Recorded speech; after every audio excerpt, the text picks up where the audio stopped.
Chapter 2685. Ning Shu had gained some enlightenment in the spatial city, but she felt like she was missing something. She felt like she was just one step away from the door. But Ning Shu couldn't pinpoint exactly what he was missing. After racking his brains for a long time, Ning Shu still couldn't find an answer. Since he couldn't figure it out, Ning Shu couldn't be bothered to think about it. If he couldn't figure it out, he wouldn't be able to figure it out no matter how hard he tried. There would always be a moment of inspiration, but the more he struggled, the more he couldn't figure it out. Instead, he would fall into endless frustration. He tried his best to suppress this feeling of pity. Just a little bit more, just a little bit more. Ning Shu temporarily left the space city. He would come back to comprehend it when he was relaxed. Ning Shu opened the black bone umbrella. Since the umbrella never left his hand, he would take it with him wherever he went. It would be good if it could block some of the pollutants. Of course, when he was anxious, he wouldn't use an umbrella. Ning Shu opened the black hole and arrived at the third layer of the Nine Palace Mountain. When he arrived at the third layer, he could clearly feel that this world was much more lively than before. Moreover, there were more living beings, especially some of the smaller ones. The increase in living beings was probably related to the 2 pearls that the Abyssal Prefect brought over. That was why the number of living beings increased. However, Ning Shu felt a surge of faith power entering her body. Since there was faith power, it meant that there were people in this world who believed in her. Could it be those savages? The faith power was still quite pure. At this time, humans were still struggling to eat and wear, so they weren't that greedy. This faith power was pure, very pure. Strands of faith power floated towards her like translucent threads. Ning Shu stretched out her hand to catch the faith power. She had never seen faith power so pure that it could be seen with the naked eye. Ning Shu clenched her hand and collected the strands of faith power. As this world developed, this pure faith power was bound to disappear. However, this faith power was also an unexpected gain. Ning Shu carefully sensed the situation of this world. The laws were slowly evolving, finally becoming more orderly and stable. Generally, there wouldn't be sudden changes in temperature. A stable environment was conducive to the survival of living beings. Ning Shu felt as if he had touched upon something. There were murmurs in his ears, filled with piety and faith. Ning Shu opened her eyes. Who was talking in her ear? It didn't sound like a language, one high and one low. It sounded like a chant, but the content of the chant was completely incomprehensible. Judging from the sound, it should be made by a human. Could it be that the barbarians were chanting? Ning Shu turned invisible and went to the place where the chanting was taking place. He saw a group of people wearing animal skins. There were old and young, men and women. Their hair was messy and their faces were dirty. Their faces were smeared with grass juice and the color of flowers. They sang and danced. Their movements were not very nice, but they were very serious. Ning Shu even received some faith power for this. Could it be that this was a sacrificial ceremony? It didn't matter what these people were doing, as long as he could get faith power. Ning Shu took the power of faith and left. The world was slowly stabilizing, and she was no longer needed. It was good that it was stable. She didn't have to worry about this world. Ning Shu left the third level and entered the second level. He opened the umbrella and sensed Yilin's location. He didn't know if Yilin was still alive. Ning Shu found that not only did the third level have more living beings, but the second level had also increased. The villages and towns were showing signs of prosperity. Every time he passed by a place and found someone refining soul fluid, he would immediately destroy the device. As for the soul fluid, of course, he would take it away. These small workshops didn't produce much soul fluid. Of course, there were a lot of impurities. Even if they used filtration devices, there were still a lot of impurities. Ning Shu opened the black bone umbrella and collected the soul fluid. While looking for Yi Lin, he could use his spiritual power to scan the towns and villages. He would know if anyone was refining soul fluid. This method wouldn't happen for a while. The benefits were great. Soul fluid was something that could strengthen one's soul and increase one's strength. Apart from spiritual power, soul fluid strengthened one's soul. One's body could be strengthened with cultivation, but one's soul couldn't be strengthened except for some natural treasures that could strengthen the soul. However, natural treasures were called natural treasures because they were rare and precious. But soul fluid was different.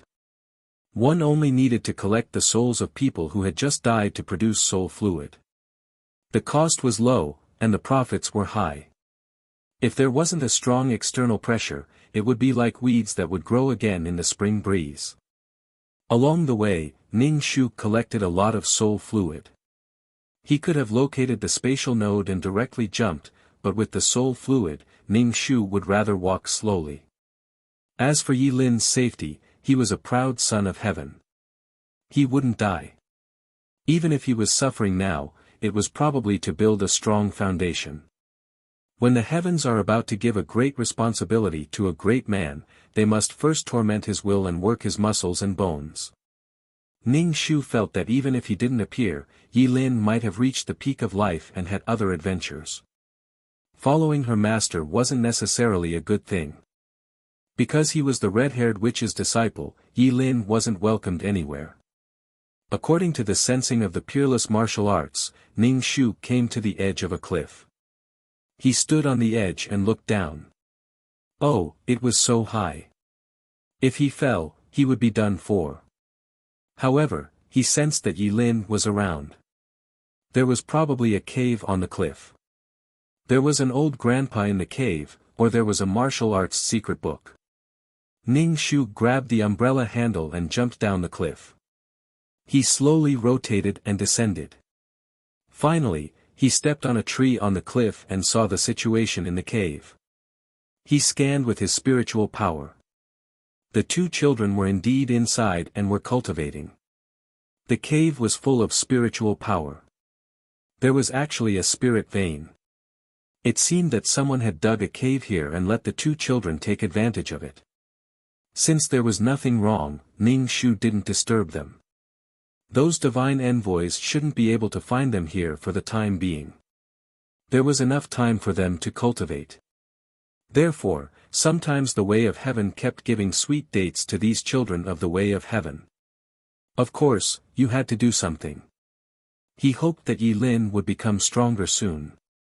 With the increase of the number of living creatures, projects like refining soul fluid would be impossible. The more living creatures there were, the more souls there would be. It would be very convenient to refine soul fluid. Unless some souls escaped and entered the world of samsara, those souls would be turned into soul fluid. This world needed someone to stop this kind of behavior. Yi Lin was born for this purpose. Ning Shu slowly floated up the cliff and ran around looking for soul fluid. Basically, every town had a device to refine soul fluid. Basically, there was some soul fluid. Ning Shu originally wanted to buy a map. With a map, he could do space jumps and save a lot of time. But he didn't have a map yet. Chapter 2686. The 5 major cities had been destroyed, and the population had migrated to various parts of the world. A new map had not been made yet. It would probably take decades before the places where humans gathered could be marked out again. If they lived in seclusion, it would be even harder to find them. Ning Shu really did not want to waste time looking for some soul fluid. After exiting the second level, he held the umbrella and looked at the Black 9 Palace Mountain. He did not know what the world above was like. Should he go to the 4th level to take a look? The 4th level was a bizarre world. It was also a desert. He did not know if he could enter it. Ning Shu pressed his hand on the stone wall and tried to enter the 4th level. He felt repelled, but he still squeezed in. He felt like he was about to be squashed into a flat paper. After entering the 4th level, he saw souls full of vitality. Ning Shu relaxed. At least it was not a barren and lifeless world. Ning Shu held the umbrella and flew in the sky. From afar, he could see towering buildings. These buildings were a little Western style. There were castles. Seeing that there was a town, Ning Shu landed and walked into the town with an umbrella. Ning Shu originally thought that he would see a scene of people coming and going, but the scene in front of him was really something that Ning Shu had never seen before. The streets were very lively, and there was a hubbub of voices. But strangely, some creatures with human bodies but animal heads were walking people with ropes in their hands. The people were tied by iron chains around their necks, and the other end of the chains was held by the beast men. Of course, there were also beast men walking. Ning Shu did not expect this scene. These beast men had human bodies, snake heads, dog heads, cat heads, and even lion heads. There were also some extremely ferocious that Ning Shu could not recognize. These beast men with human bodies and animal heads were also wearing brocade clothes and swaggering on the streets. Some were in palanquins, and the palanquins were carried by humans.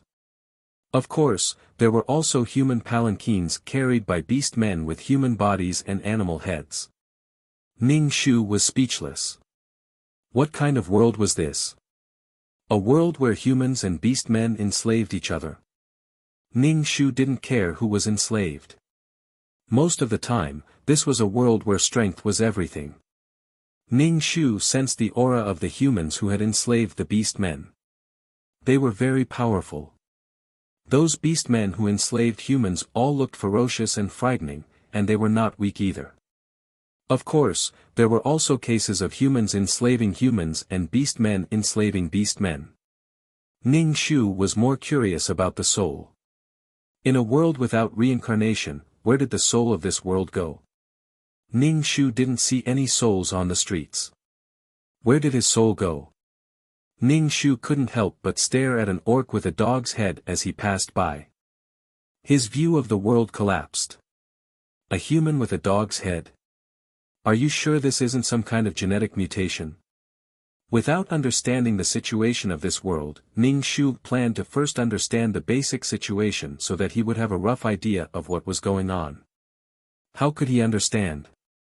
As a country bumpkin, of course she would go to a tea house or a restaurant. There were humans setting up stalls on the streets, and there were also orcs setting up stalls. In the brothels, there were human prostitutes soliciting customers, and there were also orc women with unsightly hairy faces. Some orcs even had tails. Ning Shu guessed that the human women should have orc customers, and the orc women should also have human customers. This strange and variegated world. It was obvious that the two races were living in peace. Of course, it was also possible that they didn't get along very well. There would always be conflicts. Ning Shu didn't believe that the two races would love each other, especially since humans were very exclusive. Those who weren't of their race were bound to have different hearts. It seemed that these orcs weren't weak, which was why the humans made such a compromise. He didn't know what was used as currency in this world. Ning Shu walked to a stall, took a fancy to a jade hairpin, and asked, "What's the price?" The stall owner spoke in a gibberish, and Ning Shu couldn't understand what he said. Ning Shu was speechless. So he had to learn the language again after coming to this world. Since he couldn't communicate with words, he could communicate with his consciousness. Anyway, he could communicate with intelligent creatures. These were all intelligent creatures. 1 Qian coin, said the stall owner. What kind of currency was a Qian coin? There was no introduction to the plot. Coming to a new world, he must be confused. Ning Shu, I don't have any Qian coins on me. Can I use something else as a replacement? Ning Shu took out the spirit stone. He didn't know if spirit stones could be used in this world. It seemed that this world could cultivate, so spirit stones should be usable. The stall owner saw the spirit stone in Ning Shu's hand, rubbed his hands, and said that he couldn't change it, so he could use this as a replacement. Of course, he was babbling, but Ning Shu couldn't understand. He could only communicate with his consciousness. Fortunately, spirit stones could be used in this world. Ning Shu gave the spirit stone to him and accepted the hairpin. You don't have to change the rest. I have something to ask you. The stall owner happily accepted the spirit stone. When he heard Ning Shu's words, although he hadn't heard the language he was speaking, he strangely understood it. The stall owner felt that he might have developed some amazing talent, a talent for languages or something. Ning Shu said that he was a country bumpkin and had never seen anyone running around with this kind of animal head. Was it a PY? The stall owner saw that Ning Shu was so generous and thought that country bumpkins were really easy to trick. Moreover, country bumpkins were so inexperienced. For a moment, he told Ning Shu about the things in the city. Those who stared at the heads of ox heads and horse faces, all kinds of animal heads, and the riders were beast men. In the beginning, this world didn't have these. It seemed that there were spirit beasts that turned into human forms one after another, and had sex with human women or human men. Then, these half-human, half-beast creatures were born. In the beginning, humans were quite frightened and began to kill these creatures on a large scale. However, these creatures had a talent for cultivation. In the end, they grew into an existence that could compete with humans. These beast men no longer felt ashamed of animal heads and swaggered around. Moreover, beast men were divided into two forms. When fighting, they could turn into their animal forms and use their animal fighting instincts to increase their strength by a lot. Usually, they would turn into human forms. Some would turn into elegant young men and young women. Those who weren't strong enough would run around with animal heads. Every beastman race had different habits. The pig race was ugly. They ran around with a pig head. How beautiful could they be? Also, the lion race was strong. Of course, the human race's cultivation talent was also strong. No one could do anything to each other, so that was how it was. After Ning Shu heard this, he thought that he was still in the magic world from before. The world where he became a skeleton had beast men. He didn't expect that there was a beastman world in Nine Palace Mountain. It could only be said that this world was very chaotic. At the same time, it followed a rule, and that was that the strong were respected. Those who were weaker could only be reduced to wage laborers. In fact, almost all worlds were like this. It was just that the strong and the weak weren't so obvious. If someone ruled, someone would be ruled. Chapter 2687. Ning Shu understood the basic situation. This meant that the beast men had existed for about the same time as humans. Moreover, the beastmen's fertility was shocking. They could give birth to a few in a litter, inheriting the genes of many animals. Then how did they give birth to so many souls? If she remembered correctly, the Nine Palace Mountains reincarnation world was abnormal, only leaving and not entering. How did the beastmen have so many children? Did all the wandering souls enter the beastmen's stomachs? But there weren't many souls on the Nine Palace Mountain. Ning Shu was most concerned about the soul problem. Now that there was the reincarnation world, souls could enter the reincarnation world to be reborn. But the souls from before. How did they deal with the souls that had accumulated for so long? Ning Shu didn't see a single soul on the streets. She didn't see any soul guards either. It seemed like a soulless world. Even fireflies, insects that lived in the morning and died in the evening, had souls. It was just a matter of the strength of the soul. Ning Shu asked, "What about the soul?" "What soul?" the vendor asked. He seemed even more confused than Ning Shu. Could it be that this world could be reborn?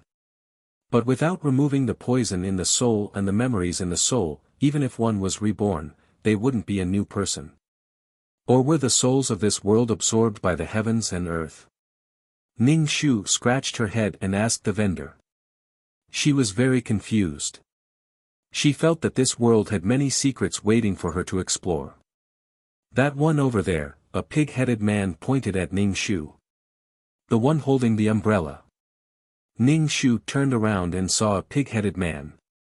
He suddenly appeared in front of her like a pig head on a chopping board.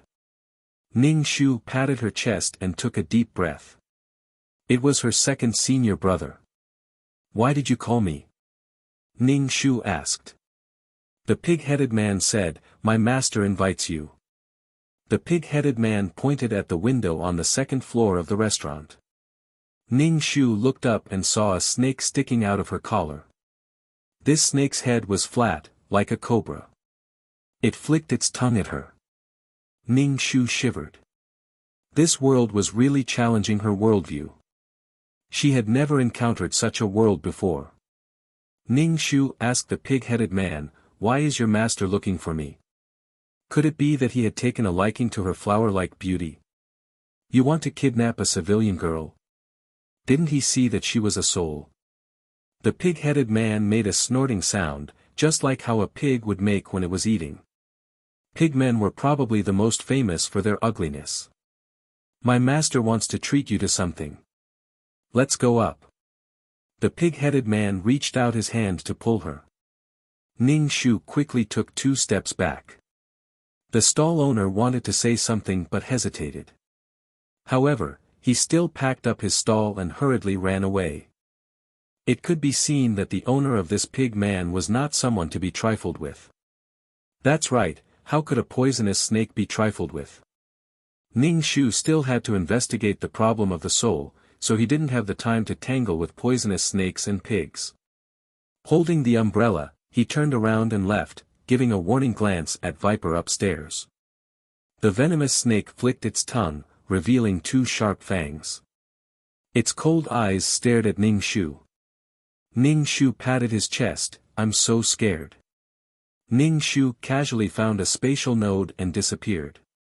The pig-headed man scratched his head.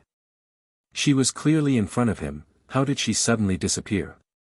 Since he didn't invite the beauty up to eat, his master would definitely blame him. On the other hand, the poisonous snake seemed to have sensed danger. It raised its neck and prepared to attack. It suddenly disappeared. He didn't expect that woman to be so strong. Ning Shu appeared on the other side of the city, using the water enchantment to conceal himself. Ning Shu didn't want to cause any trouble since he didn't understand this world clearly. Why were there no souls in this world? Where did all the souls go? Without the world of reincarnation, there was no rebirth pool that could allow souls to reincarnate. Did souls disappear for no reason? In this world, living beings didn't live together with souls. When Ning Shu asked about souls, the stall owner was at a loss. This meant that he didn't know what Ning Shu was talking about. Maybe he knew that there were souls, but he probably didn't understand why Ning Shu asked about souls. Could it be that someone had the ability to collect all the souls? Even if he did, there would be some that escaped. How could he collect all of them? The invisible Ning Shu looked at the humans and beast men that walked past him. There were all kinds of beast men. Some had cow heads, some had goat heads, some had bird heads, and some had eagle heads. In short, he didn't see any souls. Coincidentally, he walked past a house. Ning Shu faintly smelled the scent of blood. He scanned with his spiritual energy and found that a pig-headed woman was giving birth. Her belly was shockingly big. At this moment, she was panting in pain. Her husband was so anxious that he didn't know what to do. Ning Shu removed the enchantment and knocked on the door. The husband was originally worried about his wife. When he heard someone knocking on the door, he ignored it and comforted his wife. But the knocking didn't stop. The pig-headed man had no choice but to open the door. Suddenly, a pig-headed man appeared. Ning Shu comforted himself to be calm. This world was like this. He hadn't seen all kinds of worlds. How could he have a worldview? The pig-headed man saw a woman in red with a white umbrella. How could a human appear at his door? This kind of person was obviously a young lady from the human side.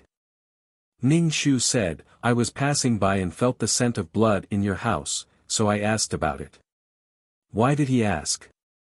The pig-headed man said very straightforwardly, "My wife is giving birth, so please leave. I can deliver the baby. I can help you take a look at your wife." Ning Shu didn't wait for the pig-headed man to agree and directly stepped over the threshold. The pig-headed man saw a pair of snow-white feet under the red dress. Didn't the young lady wear shoes? When the pig-headed man reacted, Ning Shu was already in the room. There was an indescribable monster in the room. It was probably a place where the pig-headed man lived. Maybe it was clean. There was no bed. The ground was covered with some dry withered grass. A pig-headed woman with a big belly was lying on the ground. She was holding her belly and groaning in pain. Blood flowed out from under her body. Although she had a human body, her habits were similar to a pig's. It seemed that her IQ wasn't high either. She was definitely not as strong as the orcs. Ning Shu closed the umbrella and walked to the pig-headed woman's side. He squatted down and stretched out his hand to touch her belly. Her belly was bulging and trembling. Obviously, the children in her belly were moving. The belly was frighteningly big. Ning Shu used his spiritual power to scan it.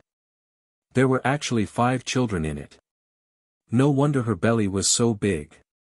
5 children required 5 souls. Where did these souls come from? Just like the world on the first level, before it became the world of reincarnation, the newborn population was so small that it made people think that the human race was about to go extinct. Chapter 2688. But why were these beastmen so good at giving birth, especially the lower-level beastmen, such as pigs, dogs, cows, sheep, and so on? There were also those who were oviparous, a nest of eggs. Where did these souls come from? The pig beastman groaned in pain. The scene was really a little challenging. Ning Shu said, "Relax, the child at the front is stuck." The child that was supposed to be born first could not be born with its feet down. It was stuck, and a few children were rebelling in the stomach. The pig beast men were not a race that liked cleanliness. When Ning Shu was smoothing the stomach, he did not know if his hands were stained with food or feces. Anyway, the smell was not very pleasant. In fact, Ning Shu also wanted to see if these children had souls when they were born. The pig beastman's husband was very anxious. He hurriedly asked Ning Shu if there was a way. For low-level beastmen like them, even if they died, no one would care. Of course, there would be people who would deliver the babies, but they were unwilling to come because they thought it was tiring to give birth to so many pigs. Ning Shu spent a lot of effort smoothing out the baby's stomach. There were so many babies inside, and everyone was kicking and kicking them. This made it difficult for Ning Shu to deliver the baby. But there was a pig beast man beside him who was chattering non-stop and groaning. Ning Shu did not discriminate against species, but a pig head in front of him made Ning Shu's worldview a little difficult to digest. The beastmen of this world had not come into contact with the magical world. If they had known, they would have trained their courage. Ning Shu felt that it was not strange for billions of planes to give birth to all kinds of planes and creatures. He just did not expect 9 Palace Mountain to have such a world. He did not know how strange the world in this plane was. Shut up, aren't I smoothing it? Although he had mental power, it was still very troublesome to move his hand along the layer of the belly. Especially with the slightest movement, the pregnant woman groaned in pain and her whole body trembled. The belly was also a space. Since it was a space, there should be a space node. Ning Shu looked for the space node, and then under the pig beastman's horrified gaze, he reached his hand into his wife's belly. There was clearly no hole in the stomach. How did she reach her hand in? Ning Shu felt a burst of warmth in his hand. His hand had already reached into his stomach. In that instant, Ning Shu understood a little. This was a spatial channel being established. The spatial passage allowed her to reach her hand into her stomach. It was much more convenient to reach into the belly and pull out the baby. Under the effect of spiritual power, the baby that was born first was finally straightened out and then the baby was born. Ning Shu asked her to exert more strength. She gritted her teeth and struggled with all her might. Finally, she succeeded in giving birth to a child. The child was born with a human body and a pig's head. When Ning Shu saw the child's appearance in the womb, he was not surprised. He could not see the child's soul. When the child was born, the pig's husband hurriedly found a piece of cloth to wrap the child up. Was this really not Piggy Pay's family? With Ning Shu's help, the 5 piglets were successfully born. Rows of withered grass on the ground. Ning Shu also reached out her hand from her stomach, but the swine woman's stomach was still intact. There were bloodstains on his hand. Ning Shu condensed water to wash the blood off his hand. Then, he had the mood to look at the piglets that were wrapped up until only their heads were left. Even the newly born piglets had hair on their faces. There was also a black birthmark on their faces. However, this birthmark was not considered ugly on a pig's body. If it was a human, it would definitely be ugly. After all, there were many black and white pigs. The pig's husband brought in a bucket of food for his tired wife to eat. The pig's wife struggled and buried her head in the bucket. Ning Shu was speechless. This was a human, right? She had the head of an animal and her living habits were all animals. She was an animal, but she had a human body. This world was really fun. The food they ate was boiled vegetable leaves. Was this not pig food? This was pig food. While the pig's wife was eating, Ning Shu untied the cloth on the pig's body. He saw that the pig was a girl and had the characteristics of a girl. Ning Shu's consciousness invaded the pig's consciousness, wanting to check the pig's soul. As long as it was a living creature, it had a soul. However, the pig's soul was tainted. The soul of a newborn should be the purest, but the pig's soul was tainted. Could it be that the souls in this world could be reborn without going through the rebirth pool? The gray soul had obviously not been purified by the rebirth pool. Ning Shu frowned. What was going on in this world? What kind of situation could make the soul not enter the world of reincarnation and directly be reborn? This world was a little awesome. It was both a world of living creatures and a world of reincarnation. But even so, the soul was still tainted. The pig's husband saw that Ning Shu was not letting go of his child and asked carefully, "Is there a problem?" "No problem." Ning Shu handed the child to him. "When will the child grow up?" "Beast men grow very quickly. The growth time of different races is different." The pig's husband answered all the questions. If it was not for this person, his wife and child might have died. "Do you want to stay for dinner?" the pig's husband asked. Ning Shu looked at the pig's wife who was buried in the bucket and had mud all over her face. He shook his head and said, "After all, I helped them give birth. I might come to visit them often in the future." The pig's husband nodded without thinking. Of course, of course." Ning Shu was speechless. He did not know how to talk. What did he mean by of course? Just by looking at the pig's face and IQ, Ning Shu felt that the pig's life should be quite miserable. In addition to their slovenly appearance, not many people would want them even if they were to work for others. Ning Shu placed his finger on the pig's child's forehead and used the water droplet to make a mark on her soul. This could track the whereabouts of the child's soul after she died. Ning Shu felt that it was true. If one did not go through the rebirth pool, their memories of the past would still exist. If they were to be reborn like this, wouldn't the world be in chaos? XXX, I am your father in this life. XXX, you are my wife in this life. Ah, when did you become a man? XXX, the hatred of killing my father and stealing my wife is irreconcilable. Give me your life. I will never forget it in this life and in the next life. Ning Shu was speechless. Just thinking about the messy scene made him feel unusually speechless. Could it be that everyone had agreed not to forget the past in advance? How could this be possible? People did not have any regrets or obsessions in their lives. If their memories were not erased, they would definitely complete their obsessions. It was a headache. Such a world did not follow common sense. Ning Shu was bald and could not lead them. The pig's husband rummaged through the cupboards at home, trying to find something valuable to thank Ning Shu. But there was nothing. The four walls of the house were bare and they slept on withered grass. How could there be anything valuable, /BK? Chapter 2690. Ning Shu couldn't get anything out of the kobold's mouth. Was there no execution at the Meridian Gate here? It was normal to have life and death in this world. He also asked about the orcs. Who was the strongest orc now?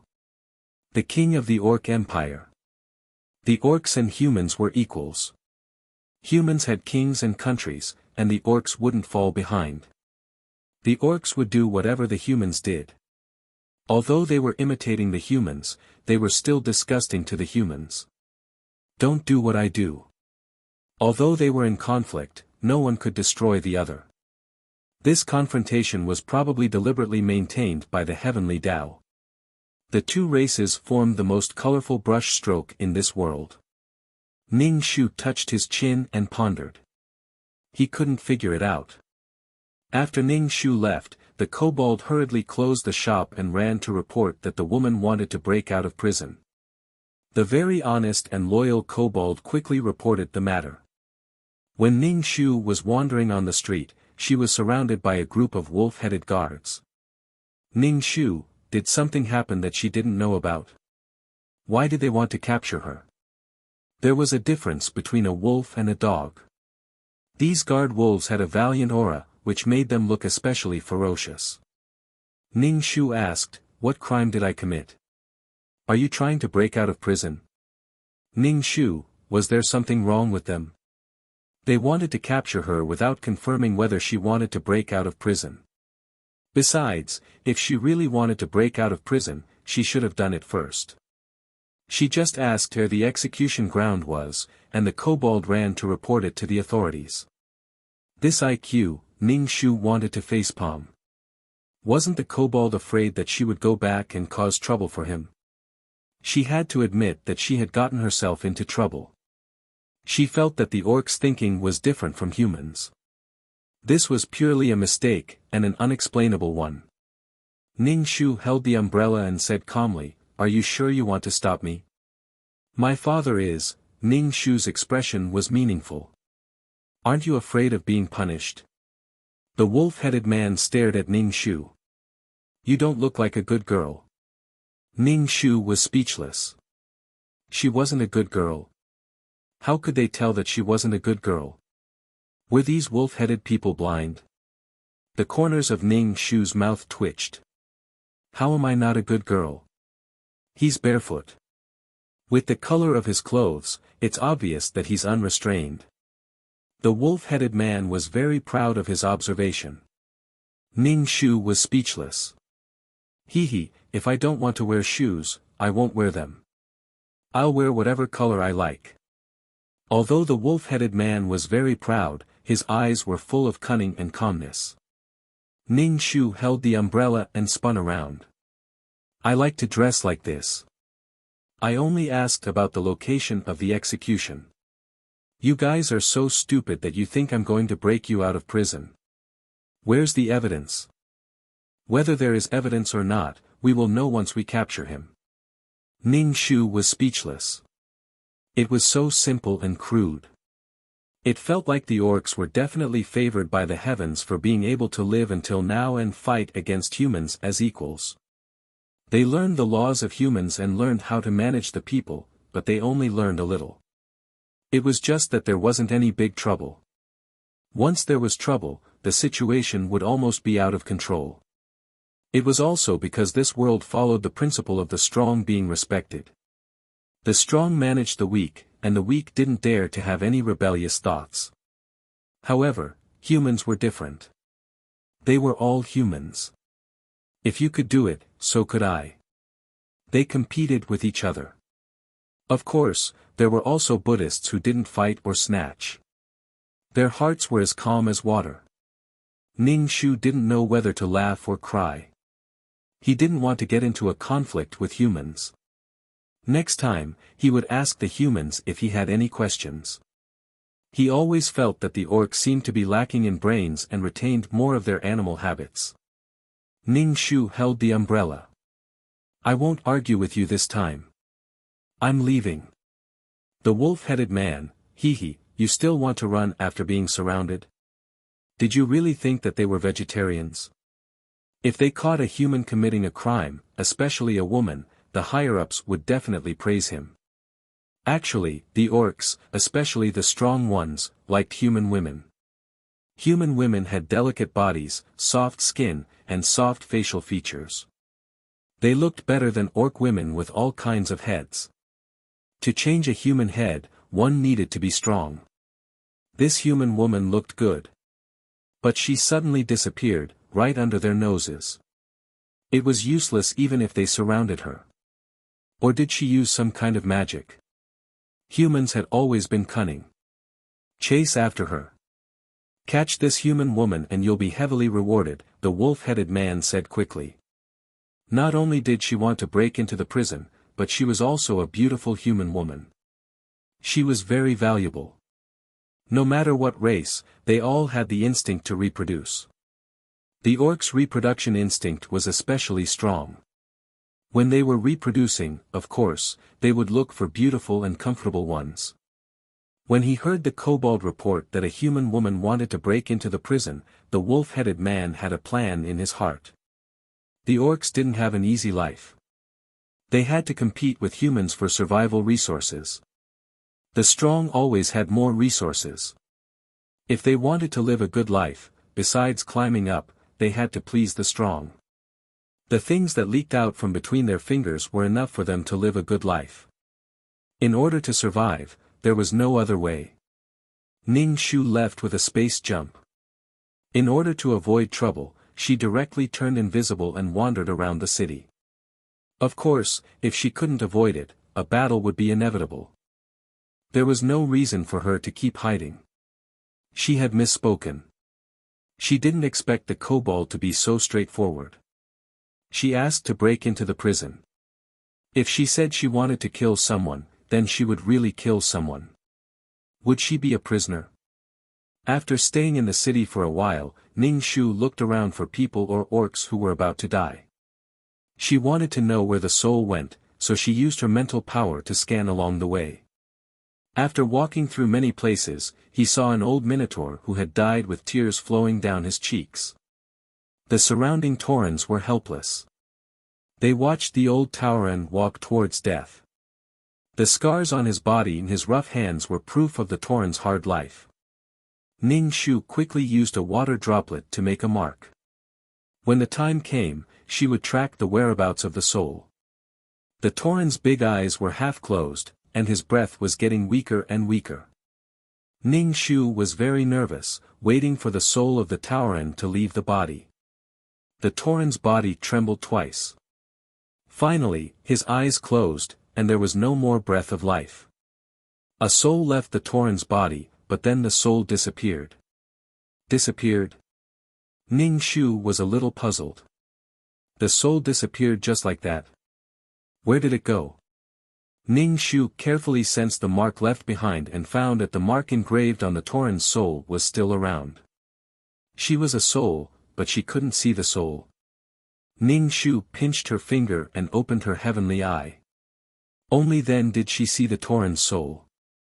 Ning Shu, could it be that the souls here had a special magnetic field that ordinary people couldn't see?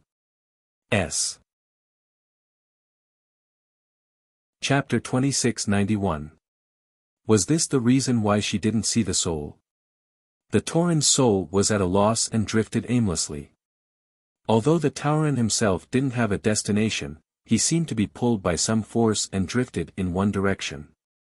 Ning Shu hurriedly followed the soul. He turned his head and floated to a house. This house was filled with tall buildings and looked like a rich family. The Tauren floated straight in and Ning Shu followed him in. The Tauren floated in front of a woman in a daze. This woman was dressed in brocade and had a head full of pearls and jade. She looked like a rich wife. At this moment, her stomach seemed to have formed a black hole and sucked the Tauren in. The Tauren entered the woman's stomach. Ning Shu saw this scene and his jaw almost twisted. What was going on? This was reincarnation. He had just died and entered someone else's stomach and started a new life. There was no afterlife pool, no poison in the soul, and no memory in the soul. Was he going to be reborn just like that? He had never seen a world that was so playful. At the same time, Ning Shu was sure of one thing. The soul of the world didn't go to the world of reincarnation. There was already the world of reincarnation. Why didn't they deal with the soul in the world of reincarnation? They dealt with it so simply and crudely. And why didn't their memory erase? But these people didn't remember their previous lives. If they really remembered, the world would be in chaos. Was there a reason for this? Ning Shu had a headache. Ning Shu released his spiritual power and looked at the woman's stomach. There was a life in her stomach. It used to be a Tauren. After rebirth, this Tauren who had lived a hard life would become a rich man's son or daughter. And Ning Shu's imprint was still in the Tauren's soul. Ning Shu was speechless. In short, he felt very speechless and confused. If this could be done, why would there be a world of reincarnation and an afterlife pool? That was it. The Tauren died and reincarnated as a human. Then, when the human died, would he reincarnate as an orc? How were they intertwined? So far, there was only one case of an orc reincarnating as a human. It wasn't convincing. Then, she had to track the pattern of the dead humans and orcs reincarnating. She suddenly felt like she was doing research. Ning Shu, please call me Ning Shu, a professional who seeks the truth. After Ning Shu opened his heaven's eye, he discovered that there were actually souls floating everywhere on the street. However, they seemed to be in another dimension and didn't interfere with each other. Even Ning Shu, the true soul, did not sense their existence. Ning Shu quickly marked these souls. If these souls were reincarnated, they would be able to find the pattern of reincarnation between these humans and beast men through a large number of investigations and collations. Ning Shu held a small notebook and a pen in his hands, ready to record the grudge. Situation. These souls didn't wander much before they were sent to the afterlife. Ning Shu ran from one side to the other. Fortunately, he could teleport and sense the location of the mark. Then, he located the spatial node and appeared at the place where the soul was reborn. Ning Shu was extremely busy. He spent a lot of time synthesizing the results of the investigation. He came to the conclusion that the souls of humans and orcs were intertwined. If it was an orc in this life, it would be a human in the next life. Ning Shu marked the souls. The orcs were reincarnated into the stomachs of humans, and the souls of humans were reincarnated in the orc stomachs. There was no exception. In this life, it was a human. In the next life, it was an orc. In this life, it was an orc. In the next life, it was a human. This was how the souls of humans and orcs were exchanged.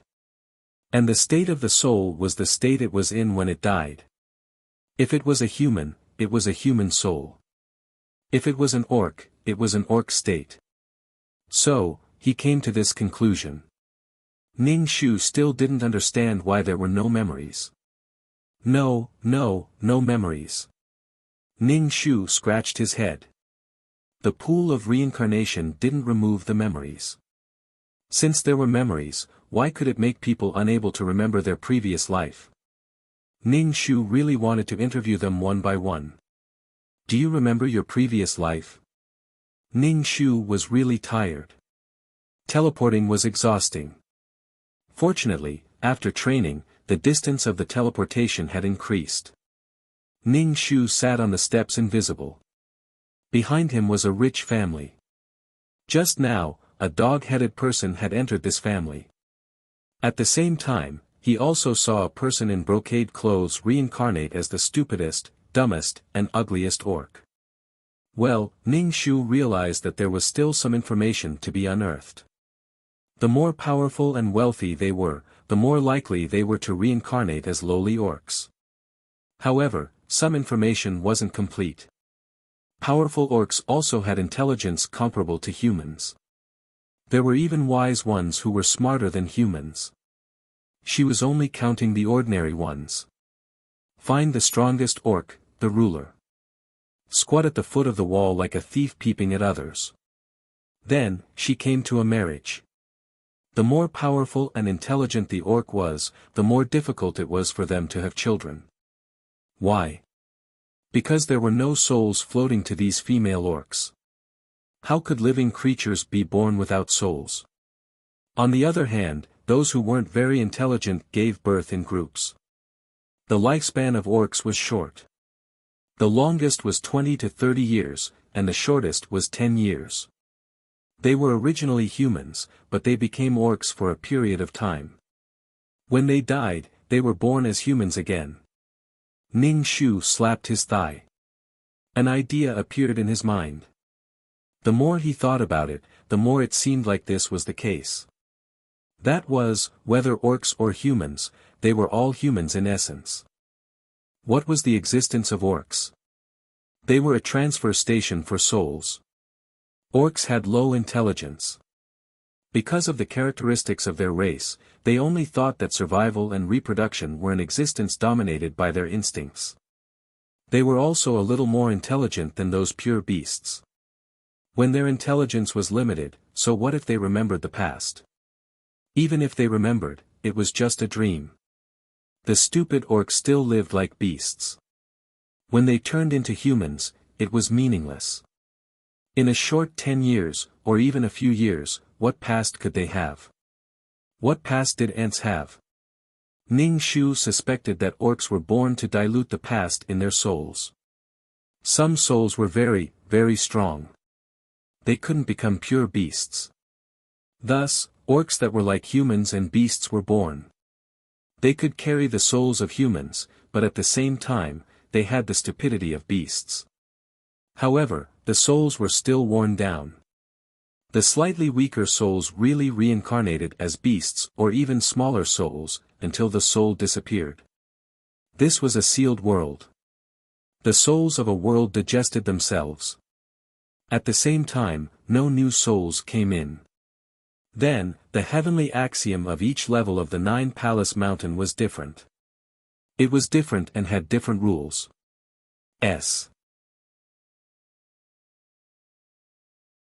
Chapter 2692. Faced with a situation where there was no world of reincarnation, different measures were taken. The first level of the world turned souls into soul stones. As time passed, the population would decrease, and so would the number of souls. Souls that wandered for too long would become wandering souls. Wandering souls had no thoughts of their own, and were naturally absorbed into soul stones. The second level directly dealt with the souls by force. Of course, there were benefits to be gained. Dealing with the souls could strengthen one's own soul. As for the third level, she was still a baby, and had yet to be born. On the fourth level, there was a soul transfer station. Now that everything was settled, the next thing was to connect this world to the world of reincarnation. If the heavenly axiom was a person, Ning Shu would strangle him, kiss him, and walk out of the house to take a look. There was already a world of reincarnation. But how to connect? Ning Shu felt a little numb. This world was too tiring. There were no gains at all, not even a trace of soul energy. Not only did she not gain anything, she was also as tired as a dog.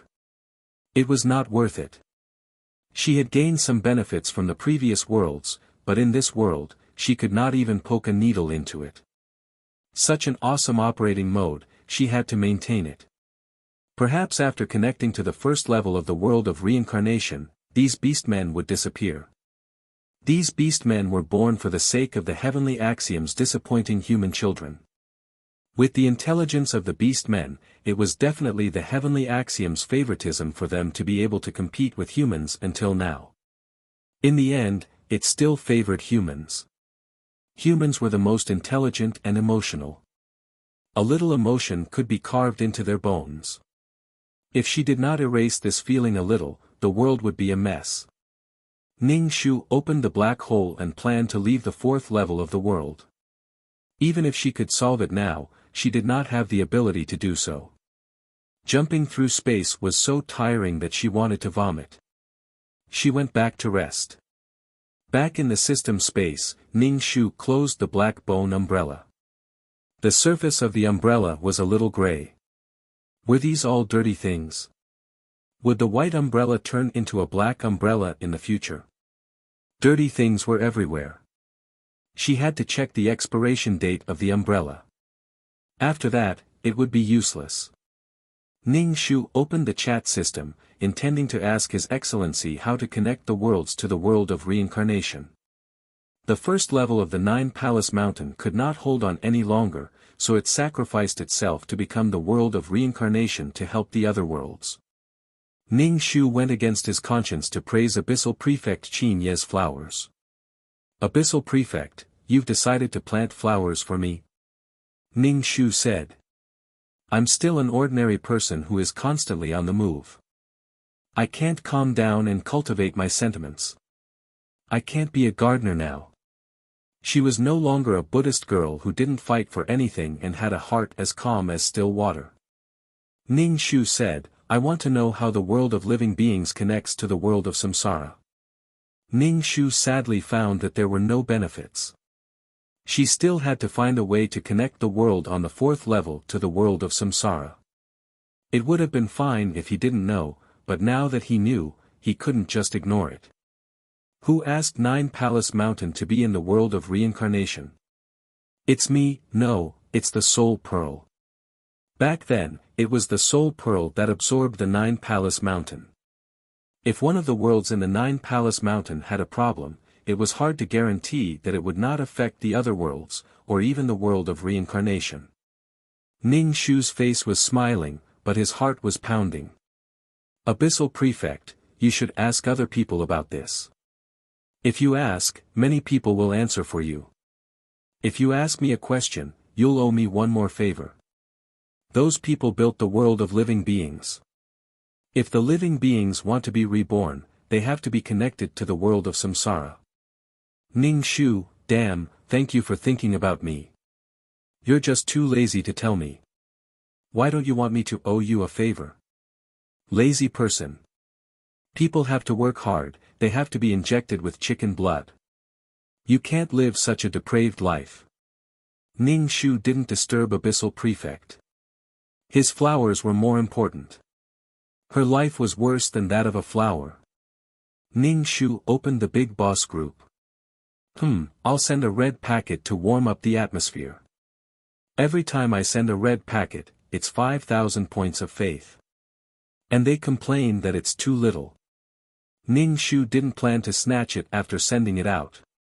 She couldn't snatch it anyway. She didn't know how these people were so fast. The king of luck this time was someone called Zhong Chang.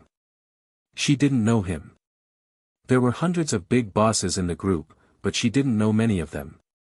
Fortunately, it wasn't Tai Shu, the king of luck, who blocked her and took her red packet.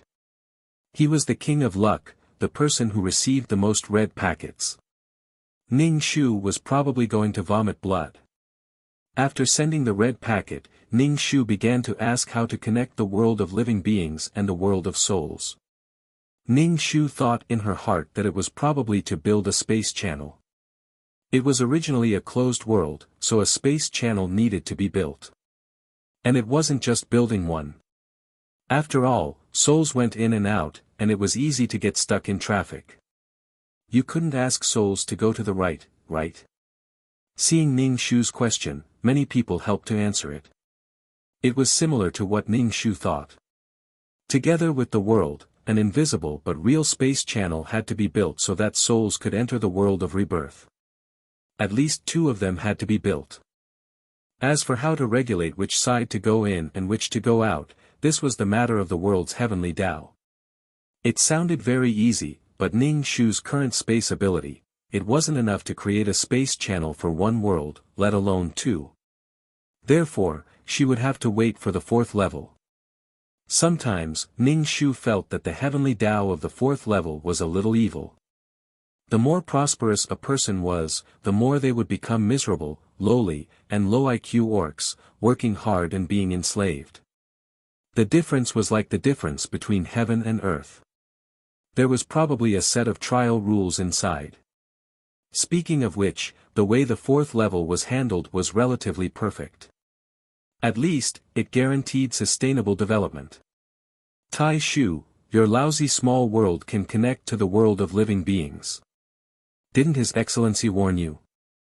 Ning Shu really wanted to roll her eyes, but she held back her anger and said, although it's a small lousy world, I'm willing.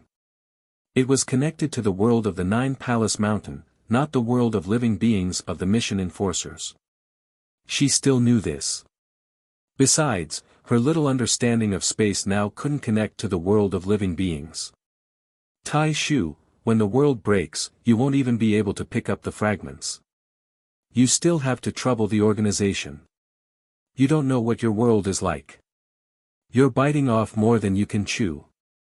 Ning Shu, that I'm just asking, who said that you want to connect to the world of living beings now? Ning Shu, no, I'm bloated. More than 200 kilograms. Tai Shu, damn fatty. And he came out and said, although I haven't seen what your small lousy world looks like, you still have to listen to the old man. If you don't, you'll suffer. Old man. Ning Shu felt that and he was here to add salt to the wound. Ning Shu, I'll get angry with whoever mentions the small lousy world again. Who did her small lousy world offend? The small lousy world also had the determination and confidence to connect to the world of living beings. Although it was small now, it didn't mean that it would be small in the future.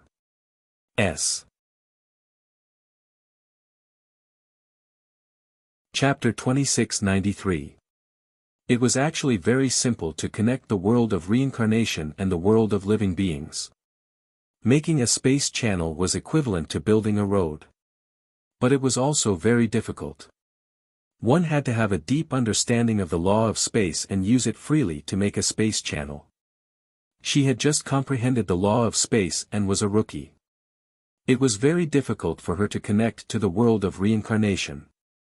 So the 4th world would wait until she comprehended the law of space and had a deeper understanding. And he said, I didn't mention the small broken world. Why are you so angry? I'm advising you. Let's see who can be more anxious than the other. Ning Shu chuckled. You're still talking about the small broken world. He couldn't bear to hear those words. Senior uncle said, do whatever you want. If you cause trouble, just kill her. Ning Shu just rolled his eyes, disgusted. Ning Shu said, I said I want to connect to the world immediately. Are you blind? Can't you see? Senior uncle said, idiot. With that, he went offline. Ning Shu said, fuck, don't go offline if you dare. What's the point of personal attacks? And he said, you have such a bad temper. Young man, you need to cultivate your character. Ning Shu said bluntly, you have a big temper. You should cultivate your body and mind more. And he was speechless. He had a gun even when he was lying down. Ning Shu exited the chat system. Ning Shu went to the space city to comprehend the law. There was nothing wrong with comprehending more. There was one more thing, and that was the Star Stone. She didn't know how long the Star Stone could last. But she couldn't even pick up the trash. She didn't even have a chance to pick up the leftovers. Comprehending the law of space could not only connect to the fourth level, but she could also pick up the trash. She couldn't pick up the rule fragments, but she could pick up ordinary fragments. When connecting the planes, she could pick up 1 or 2 drops of liquid star stone. She felt very satisfied. It would be great if she could find an orange crystal again. The high temperature could evaporate the law of nothingness. Ning Shu had been comprehending the law of space for a long time. He started from the space channel he set up when he delivered the pig's wife and then extended it. At least a 1-meter-long channel was extended. The spatial passageway was invisible and intangible. It existed, yet it could not be touched. It was like a ghost. Of course, he could also understand some of it. The twisting lines were formed by spatial nodes. Points formed lines, and lines formed space. Space nodes were the most basic existence. As long as one used space nodes reasonably and established a connection between them, one would be able to construct the space he wanted. The size and shape of the space would be fine. That was what he thought. Theoretically speaking, it was still very simple. However, this move, If the laws of space were so difficult to comprehend, how difficult would the laws of time be to comprehend? After an unknown amount of time, Ning Shu expanded the space channel from 1 meter to 1.5 meters. The improvement wasn't great, but Ning Shu was so tired that he felt like vomiting milk. He felt like his spiritual energy had been emptied. She felt that her mental power was not enough and had reached a bottleneck. Normally, when she used her mental power, she could cover an area of 1 mile. However, when it came to comprehending the law of space and constructing the spatial passageway, he clearly felt that his mental power was insufficient. Was there any way to increase his spiritual power? He felt that if he could break through this bottleneck, his mental power would be greatly enhanced, and it wouldn't be so difficult to comprehend the law of space. Ning Shu returned to the system space. The sound of the alarm clock and the voice of the chat system were both ringing. It made Ning Shu, who originally felt like his body had been emptied, feel even more empty. He had never felt that 2333's voice was so cheap. Ning Shu ignored the sound of the alarm clock and the sound of the chatting system. He first lit some agarwood. Only after smelling the agarwood did he feel less tired. Ning Shu crossed her legs and opened the chat system. It was a message from the Cheongsam man, Zuli, your water city is about to flood Jinshan. What are you doing? Hurry up and deal with it. Otherwise, you'll suffer. When Ning Shu saw this message, she bounced up like a spring. Fuck, Water City. It had been a while since she went to Water City to reinforce the barrier. She was so busy that she was dizzy. Oh my god. Ning Shu saw that the main system had sent her a message, asking her to deal with it. Grand Uncle, there's a problem with Water City. Aren't you going to solve it? She was still muted. He could send her a message, but she couldn't send him one. Ning Shu rushed to Water City as if her butt was on fire. As soon as she entered Water City, she felt the thick water vapor. There was a hole in the barrier, and the water outside the city flowed into the city. The scene was really like the Milky Way falling from the 9th heaven. The water in the city had reached the height of her calves. Ning Shu facepalmed. When she saw Grand Uncle in a black coat standing next to the water column, she wanted to facepalm even more. She immediately drained the city's water from the barrier hole, repaired the barrier, and evaporated the water vapor in the city. Ning Shu felt very guilty. This was her job. The water had already seeped into the shop, and this was only a small hole. If the entire barrier was broken, the entire Water City would be destroyed by the roaring law of water, and Water City would cease to exist. If there was a problem with Water City, there would naturally be no mission enforcers coming to comprehend the law. Ning Shu hit her head. She had been so busy recently that she forgot about it. She didn't know what punishment there would be. She would go to Wood City later. If there was another problem with Wood City, the organization would probably deprive her of her position as the city lord. Although there was no tax for 100 years, she wouldn't be restricted because of her position as the city lord. Grand-uncle walked to Ning Shu and stared at her condescendingly. If you don't want to do this job, there are plenty of people who can do it. You should abdicate as soon as possible.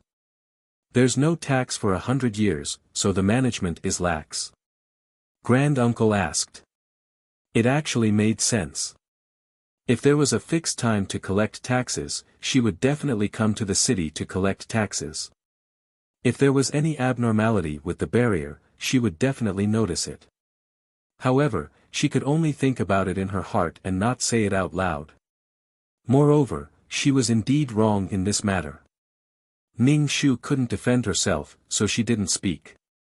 Grand-uncle said, "Silent resistance. Then we won't do it. Take out the city lord medal." Ning Shu immediately said, "I'm not resisting. I'm just ashamed. I love the organization and the city of water as my own home. I'm willing to dedicate my youth and life to the organization and the city of water." Grand-uncle snorted. "You'll let water enter your house?" Ning Shu had nothing to say. Grand-uncle said coldly, "If there's a next time, hand over the city lord medal and add 100 years of tax." Ning Shu admitted defeat. Got it. There was no difference between 100 years of tax and 200 years of tax. It would take a long time anyway. This time, it was mainly because she had stayed in Nine Palace Mountain for a long time and comprehended the law of space. Even if there was something, she would run to Wood City. Going to Wood City could let the law of Wood imprint absorb energy, and the aura of Wood City was relaxing/BK. Chapter 2694. It seemed that a mandatory quest had to be set. Every time she completed a quest, she had to check the two cities. The grand-uncle stared at Ning Shu, making Ning Shu tremble with fear. She felt that he wanted to kill her. She could feel a faint killing intent. But this time, it wasn't a big problem. Ning Shu immediately said, "There won't be a next time." The grand-uncle disappeared in an instant, and Ning Shu immediately collapsed and strengthened the barrier. Then, she immediately left Water City and went to Wood City, reinforcing the barrier of Wood City while she was at it. After that, Ning Shu returned to the system space and opened the chat system, only to find that the main system had sent a punishment. Main system, depriving mission bearer 2333 of taxes from Wood City and Water City for 100 years, a fine of 1 million merit points as a warning to others. Moreover, this punishment had been announced everywhere, and the news had been repeatedly sent to the law incarnations. It was as if they were punishing the chicken to warn the monkey. The law incarnations group chat was flooded with this punishment, for fear that others wouldn't see it. Ning Shu thought she wanted to cover her face. She usually didn't have much interaction with the law incarnations, but now every law incarnation probably knew her. No taxes for 200 years, and a fine of 1 million merit points. This was a huge number. If it weren't for the 18 million merit points she received from carrying living beings, Ning Shu really wouldn't have been able to pay the fine of 1 million merit points. She would definitely have had to sell soul power or soul origin.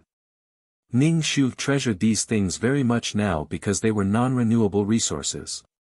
Now, Nine Palace Mountain was basically out of resources. Use less and less. The man in the Cheongsam sent a message of sympathy.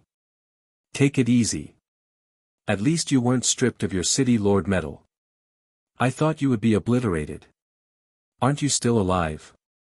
Money is just a worldly possession. But what are you doing? You don't even care about the cities. Ning Shu said bitterly, I was too busy, so I forgot for a moment. She took a small notebook and wrote a work log, or she would always forget in the future. One mistake, 100 years of taxes gone, and 1 million merit points gone. She didn't even have the face to announce it everywhere. Ning Shu gritted her teeth, annoyed. She was a little too focused. Should he also set up an alarm clock so that he could remind her when the time came? Zhu Li, how could you forget that? I'm impressed. 666, Ning Shu was speechless. Why don't you try not paying taxes for 100 years? Worthless things would be subconsciously forgotten by the brain, and then it would be busy with more important things. Zhu Li, many people in the Law Incarnation group are saying that you didn't lose your City Lord's medal. This should be considered a major mistake, yet he was still made the City Lord. Ning Shu replied, what else can I do? I'm a proper embodiment of the law of water, after all. You can't just take away my City Lord's mark and make me work for nothing, right? After the scare, Ning Shu calmed down. If he really took away her City Lord medal, how could he let her work for 200 years in vain? Ning Shu opened the Law Incarnation group, and everyone in the group was discussing her punishment. For some reason, Ning Shu had an indescribable resistance to the Law Incarnations. Perhaps it was because of the incident with Hong Yu back then, and these people's sarcastic and sour words. Perhaps it was because the flow of people in different law cities was different, and the business of the shops was also different. This was directly related to the City Lord's taxes. In the same law cities, some people had a lot of taxes, while others had a little. These differences were enough to make people feel uneasy. Especially since Ning Shu was the City Lord of 2 law cities, it was enough to make him feel a little indignant. She wasn't erased, nor was her City Lord medal confiscated. It was just a light punishment. Ning Shu sneered. Light punishment? Let's see if it's light punishment for 100 years in vain and 1,000,000 merit points. Even if she really did lose her City Lord medal, they were talking as if the City Lord's medal had fallen on their heads. Ning Shu closed the Law Incarnation group and simply blocked this group. He was too lazy to browse. It was probably because the atmosphere didn't match, so he wouldn't browse. If there was anything, Zhu Li would inform her alone. Ning Shu thanked the man in the Chongsam. After all, he came to inform her. Although it was just a simple sentence, he wasted his effort to inform her. Zhu Li, you saved my life. I should repay you with my body. Ning Shu, you saved my life. I will repay you with all my might in my next life. Sigh, she didn't get the Star Stone, and now she was punished with 100 years of taxes and 1,000,000 merit points. She couldn't imagine how much money she had lost. She couldn't think about it. Thinking about it made her heart ache. After wandering around for a long time, it was time to do missions again. She didn't want to do them. She was in a bad mood now, so she couldn't do them well. She should take a break. Ning Shu lay on the sofa and closed her eyes to rest. No matter what, it had already happened. No matter how upset she was, it was useless. Fortunately, it was only a fine. If she didn't have anything to rely on now, she would have been erased. Suddenly, she felt that all the hard work and suffering were worth it. At this moment, she was rewarded. Even if the judge wanted to kill her, he had to be wary of 9 Palace Mountain and the world of reincarnation. You can't do anything to me. Of course, there might be a day when she made a serious mistake and moved 9 Palace Mountain away. Therefore, she had to keep increasing her bargaining chips and make herself more important so that others wouldn't dare to touch her easily. The harder she worked, the luckier she got. Ning Shu now truly felt the privilege that came from being strong. She didn't let down the hard work of crawling forward. Ning Shu smelled the agarwood fragrance and fell asleep. She didn't know how long she slept, but she heard 2333's voice again. Missions? You haven't done any missions yet. How long has it been? You haven't done any missions. Yes, I did one. Ning Shu opened her eyes. Nonsense, I did too. 2333, this is something to be proud of. What's the difference between 1 or 2? Ning Shu heard 2333's blabbering the moment she woke up. She was sick of 2333's voice. "Oh, you gave me such a big surprise the moment I woke up. I'll report it." 2333 chuckled. Ning Shu, 2333 looked up to the sky and said worriedly, "Looks like you really can't do without me." Ning Shu, shut up. Her ears were ringing. 2333's voice was so exaggerated that she could hear it ringing in her ears. She was hallucinating.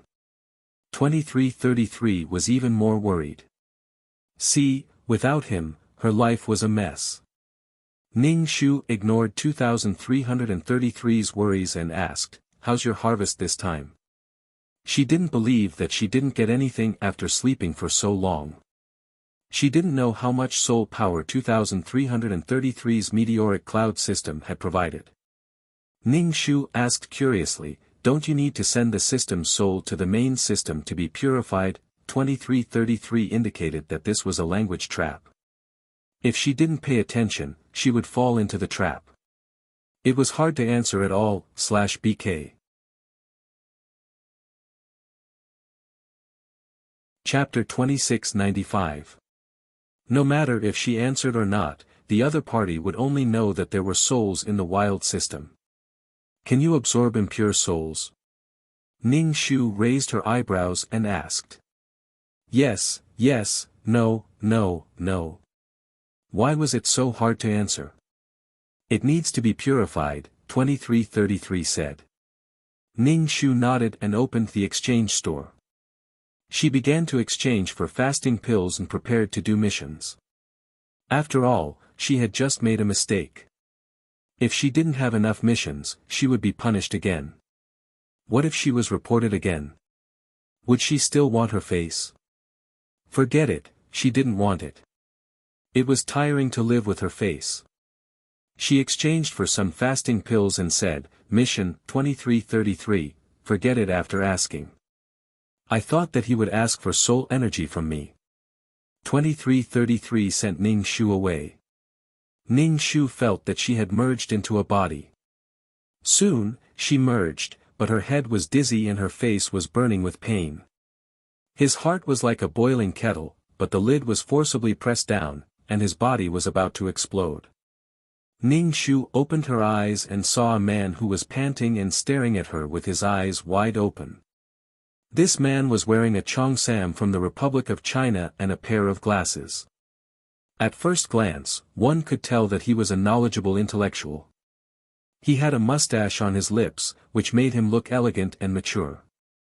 But at this moment, his face was red and slightly twisted, as if he had been humiliated.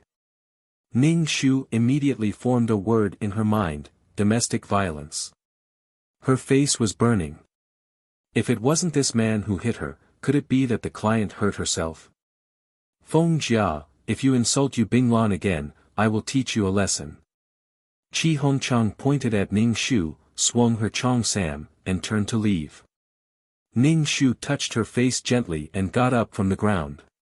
She would endure it for now and deal with it later. "Mom, why are you so stupid? Why did you say bad things about Auntie Binglan? Dad always beats you, huh?" So, this was a common occurrence. Ning Shu looked at the little girl in front of her. This was her daughter. How could a daughter talk to her mother in such a tone? Ning Shu was a little drunk when he saw the look of disappointment in his eyes. He quickly pulled a chair and sat down. Qi Yingmeng said to Ning Shu, "Mom, can you not be so stupid?" Ning Shu immediately felt his heart swell with pain. He looked at her coldly. "You're my child. You can't be that smart." Qi Yingmeng immediately stomped her feet and fluttered away like a butterfly in her old sea dress. She had been angered by Ning Shu and left. Ning Shu poured a cup of tea and grimaced in pain. Half of his face was burning. After drinking 2 mouthfuls of warm tea, he hammered his chest. There was a breath of air in his chest that made his heart feel very uncomfortable. It was stuffy, but there was nothing he could do to make himself feel better. Ning Shu began to accept the plot. His expression was a little indescribable. In this world, as long as love was born, it would not be restricted by age, identity, status, or morality. At that time, the sea was intoxicated with luxury, and all kinds of new and old ideas alternated. There were rich people who had groups of wives and concubines, and there were also people who followed free love and pursued the new idea of platonic love. They pursued monogamy. The client, Feng Jia, married Qi Hongchang, the owner of an art gallery. Qi Hongchang had studied abroad and had Western ideas.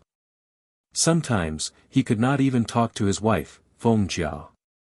No one in the world understood his loneliness. Until a divorced woman broke into Qi Hongchang's life. This was a woman who used her thoughts and soul to paint. She was a woman full of wisdom and spirituality. She was full of poetry and painting, and her heart was full of passion and warmth. She was not necessarily beautiful, but she was elegant, refined, and fresh. She had thoughts, depth, and insight. She was the kind of woman that any thoughtful man would be tempted by. Yes, Qi Hongchang was a man with thoughts and connotation. A bunch of beautiful words were piled up on her. Her self-indulgence was almost like this. And the client, as Qi Hongchang's wife, was originally a virtuous wife, but she became a superficial, vulgar, domineering, and ignorant shrew. She was often slapped by Qi Hongchang. She was really stupid, really stupid. It was really satisfying to hit her. Yu Binglan and Qi Hongchang tangled and struggled. Everyone was in pain. In the end, Yu Binglan ran away in order not to hurt Feng Jia and her daughter. From then on, Qi Hongchang's heart was no longer poetic and picturesque. Ning Shu was speechless. Then shouldn't he thank Yu Binglan? Those beautiful words came from Feng Jia's daughter, Qi Yingmeng. Ning Shu felt that something was wrong. She was afraid that she had come to a more brainless world. The child actually praised the third party who wanted to destroy the family. Although the child might not necessarily feel the mother's pain, seeing the mother in pain, she should hate the intruder. But it was also a sin to sing praises to the intruder. Touching his face, it really hurt. Although Yu Binglan left in the end, she became a distant and poetic image in Qi Hongchang's heart forever. The client was just a living widow, a cold husband. After Yu Binglan made a fuss, she didn't want to be a concubine. Instead, she chose to run away. The reason was that she didn't want to hurt anyone. Using true love as the reason for cheating, she pushed the blame to the original wife. You are vicious, you have no thoughts, you are domineering, you are a shrew. Ning Shu had experienced so many worlds and realized that the original wife was really a scapegoat. What did the original wife do wrong? Could it be that the family was destroyed, and she wasn't allowed to be angry, desperate, and questioned? Otherwise, you are not virtuous, you are a shrew, you are domineering. The client was still such a person. When the person who slept beside him had a dog outside, even if there was nothing wrong with you, you could scold him into a pile of problems. Ning Shu touched his face and remembered Qi Hongchang in his heart. This wasn't the first time. After Yu Binglan appeared, the client was often slapped in the face. In the eyes of others, it was unreasonable, slandering Yu Binglan, or calling Yu Binglan a bitch. Every time, it would attract a slap. The client was afraid, desperate, and in pain. Until the war broke out and the sea was conquered. Qi Hongchang fled with his wife and daughter, but when he fled, he was separated from Feng Jia. At that time, the situation was turbulent, and Qi Hongchang wouldn't look for Feng Jia. Moreover, he and Feng Jia were already tired of each other. Feng Jia was a woman. How could she survive in such a chaotic world? Naturally, she couldn't survive. She went to a church, but in the end, the invaders broke in and she died under the bayonet. The client looked back on her life. It was a tragedy. Before Yu Binglan appeared, her husband had a successful career and her daughter was smart. But things changed. Her family was broken. Her husband didn't like her, and her daughter wasn't considerate. /BK. Chapter 2696. Feng Jia sometimes suspected that Yu Binglan was here for revenge, but she didn't know Yu Binglan at all. And after Yu Binglan divorced her husband, she went to the sea and got entangled with the gallery owner, Qi Hongchang. The client's life was really like duckweed, not controlled at all.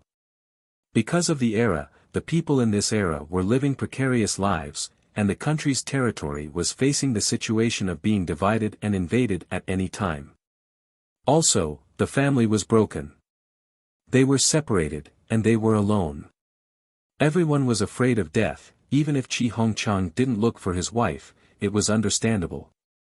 Husband and wife were birds in the same forest, but when disaster came, they flew away separately.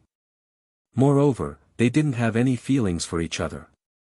But back then, the man who caused a lot of trouble and looked at other people's men, in the end, he still acted like he didn't want to hurt them and their children. But they met after that. Well, without the client's existence, it was expected that they would get together naturally. But what about the client? The client couldn't even express his wishes clearly now. After experiencing extreme despair, when he asked people what he wanted, he couldn't say any wishes when his heart was dead. Ning Shu drank a few cups of tea in a row, and only then did he suppress the irritation in his heart. Recently, he had been frustrated everywhere, which made his mood very bad. He had been in the same place, and many things that he wanted to solve didn't go smoothly. There was no progress at all. The problem of the world of samsara was the problem of the disaster beast, who knew when the disaster beast would be formed again. As for the method of making skeletons, there was no way. There was also the problem of the virtual law. He couldn't get the star stone, and there was no progress in the comprehension of the law of space. It was far from enough to build a passage. First, he wanted to pick up rubbish, and second, he wanted to connect to the fourth level of the Nine Palace Mountain. There were so many tasks piled up, and he was getting busier. In the past, he only needed to do tasks. Now, he didn't have enough time, and it was a very busy matter. Time waits for no one. He said that he would leave the matter to time, but time probably didn't care about him. Ning Shu took a deep breath, and silently chanted the clear heart mantra in his heart to calm himself down. As a person, the most important thing was to be happy, happy, happy. Ning Shu covered his face and went back to his room. The maid found some ice for Ning Shu, and let Ning Shu cover his face. The cold sensation on her face made her feel a little more comfortable. Ning Shu laid down on the bed and began to practice his peerless martial arts. This was the background of the Republic of China. Modern industrialization had yet to begin, so there was still some spiritual energy. However, at this time, the entire world was in a state of war. The five elements of the plane were a little chaotic, causing the spirit qi to be chaotic as well. After a period of chaos, everything returned to normal. Ning Shu absorbed the spiritual energy and removed the impurities. Take your time to complete the mission. Your mood is very important. I need to be calm. The rules of this world were suppressed again, so he couldn't use it.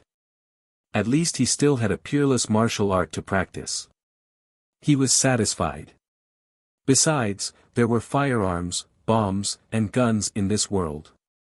Some things had the ability to protect themselves. First, they had to endure the country's pain.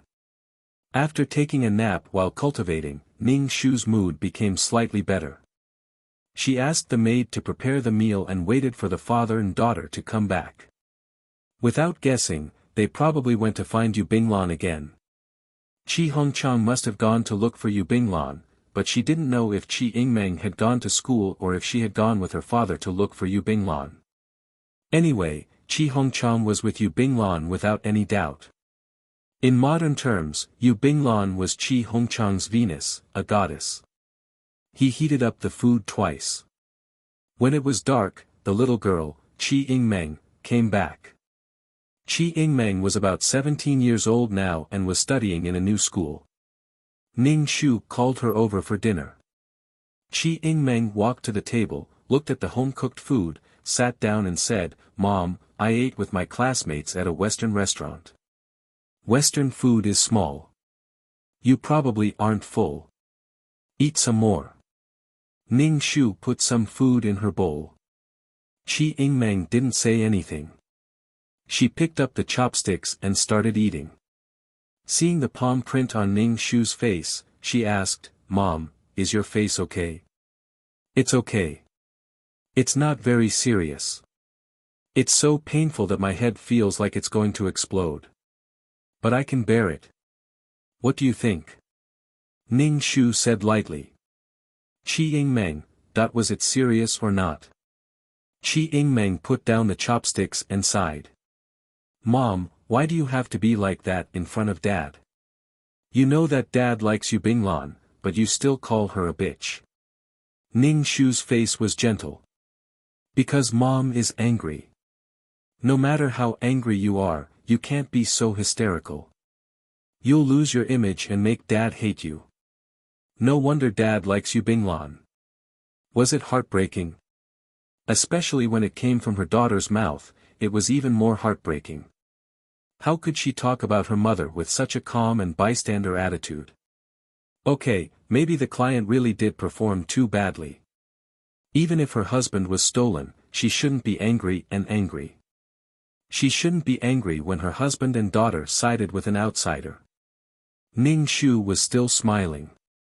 Indeed, Mom didn't do well. But Mom doesn't feel guilty and her conscience doesn't hurt. After all, the person who did something wrong is not me. Qi Yingmeng blinked. Her eyelashes were long and curly, like a doll's. Why did these words sound so weird? Qi Yingmeng couldn't say that her mother did something wrong. She just ate silently. Actually, Mom, Dad is a person who accepts new ideas. What he pursues in his heart is a soulmate. Ning Shu nodded. So, Mom can try to accept you Binglan. After all, a man like Dad has several concubines. Ning Shu swallowed his food and drank a mouthful of tea before saying slowly, "Child, when your father looks for other women, you use new ideas as an excuse. What soulmate? You want me to accept that woman, but you use tradition to ask me, saying that other people have several concubines. Feelings, new ideas, old ideas, are all your reasons. This is a new idea that you learned in school. What kind of new idea was this?" Qi Yingmeng was young. Now was the time for a young girl to yearn for love. Anyway, as long as it was love, there was no right or wrong. Status, morality, and law couldn't restrain love. Some people said that marriage was something that humans invented to deceive themselves. But without this self-deceiving thing, humans would probably have no ethics and morality.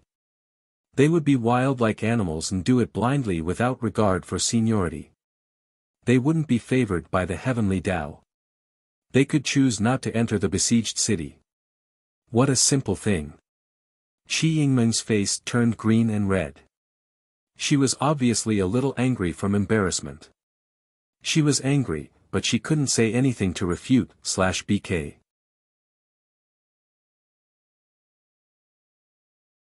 Chapter 2697. Qi Yingmeng was in her adolescence and had a strong self-esteem. Ning Shu didn't intend to fight with her to the death.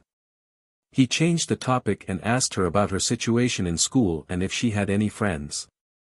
But Qi Yingmeng was obviously not interested. Ning Shu could see that she was not convinced. But this was the client's daughter. She was his flesh and blood, and he had loved her for more than 10 years. Ning Shu was still willing to pull his daughter to his side. The client should not be willing to be separated from his daughter. Ning Shu asked with a smile, "Yingmeng is now a big girl. I don't know what kind of boy you want to find in the future." Qi Yingmeng's face was red. She looked very good and beautiful. Ning Shu put a bowl of soup in front of her. Qi Yingmeng drank the soup and said, "Of course it has to be like-minded. Soul compatibility is more important." Ning Shu nodded. "That's good. But what if someone who shares the same ideals as you suddenly shares the same ideals as someone else one day?" Qi Yingmeng turned to look at Ning Shu. She put the spoon in her hand heavily into the soup bowl, splashing 2 drops of soup on the table. "Mom, I can tell that you are mocking me with the matter between Dad and Yu Binglan." Qi Yingmeng frowned and said, "Since they are soul mates, there will be no time for them to separate." Qi Yingmeng stood up and said, "It's just that you and Dad are not soul mates, and you met Dad first. Yu Binglan appeared at the wrong time in Dad's life, so it caused a tragedy for the 3 of you. I thought that you had really thought it through and wanted to calmly face this matter. Dad and Yu Binglan are in love. This is the truth." Ning Shu thought, as a person, the most important thing is to be happy. She is not my daughter. Why should I be angry? I don't love or hate. My heart is as still as water. I am a Buddhist. Ning Shu just said, "I have thought it through. Sit down and continue eating." "Who told you to throw the chopsticks and bowl? The soup is everywhere. You eat like this in a Western restaurant." The maid quickly cleaned up the soup on the table. Qi Yingmeng sat down again. "I'm very sorry. Ning Shu, I accept your apology. Eat." Until the end of dinner, Qi Hongchang did not return to the residence. He was probably in Yu Binglan's small courtyard. However, it was a little awkward for the mother and daughter to be together. Qi Yingmeng returned to her room. Qi Yingmeng didn't want to stay with her mother. Anyway, whenever she talked about her father and Yu Binglan, she would become very agitated. Her mother, who used to be virtuous, had now become like a crazy woman. Unruly, ignorant, and willful. There was simply no way to deal with Yu Binglan. She faintly pitied her father for having such a wife. Although she was her mother's daughter, she looked at things from a fair and just point of view. Fortunately, they did not have a big fight. Otherwise, her mother would scold her for being ungrateful and not siding with her. In all fairness, the 2 of them really couldn't do anything. Qi Hongchang didn't come back that night. Ning Shu was sleeping soundly by himself. She didn't know if Qi Hongchang and Yu Binglan had applauded for love. Ning Shu didn't think so. After all, the 2 of them were pursuing spiritual Plato. Although Yu Binglan was a divorced woman, she wouldn't easily have that kind of relationship with Qi Hongchang. The most perfect thing was to yearn for something that couldn't be obtained. Although they were under the same roof, it definitely wasn't another bed. They were discussing painting and the realm of life. Who am I, where am I, and where am I going? The next day, Ning Shu tidied up, put on a cheongsam, and prepared to look for Yu Binglan. Yu Binglan still had some family background. She could earn some money by painting with her own thoughts. This was especially so when she met Qi Hongchang, who appreciated her.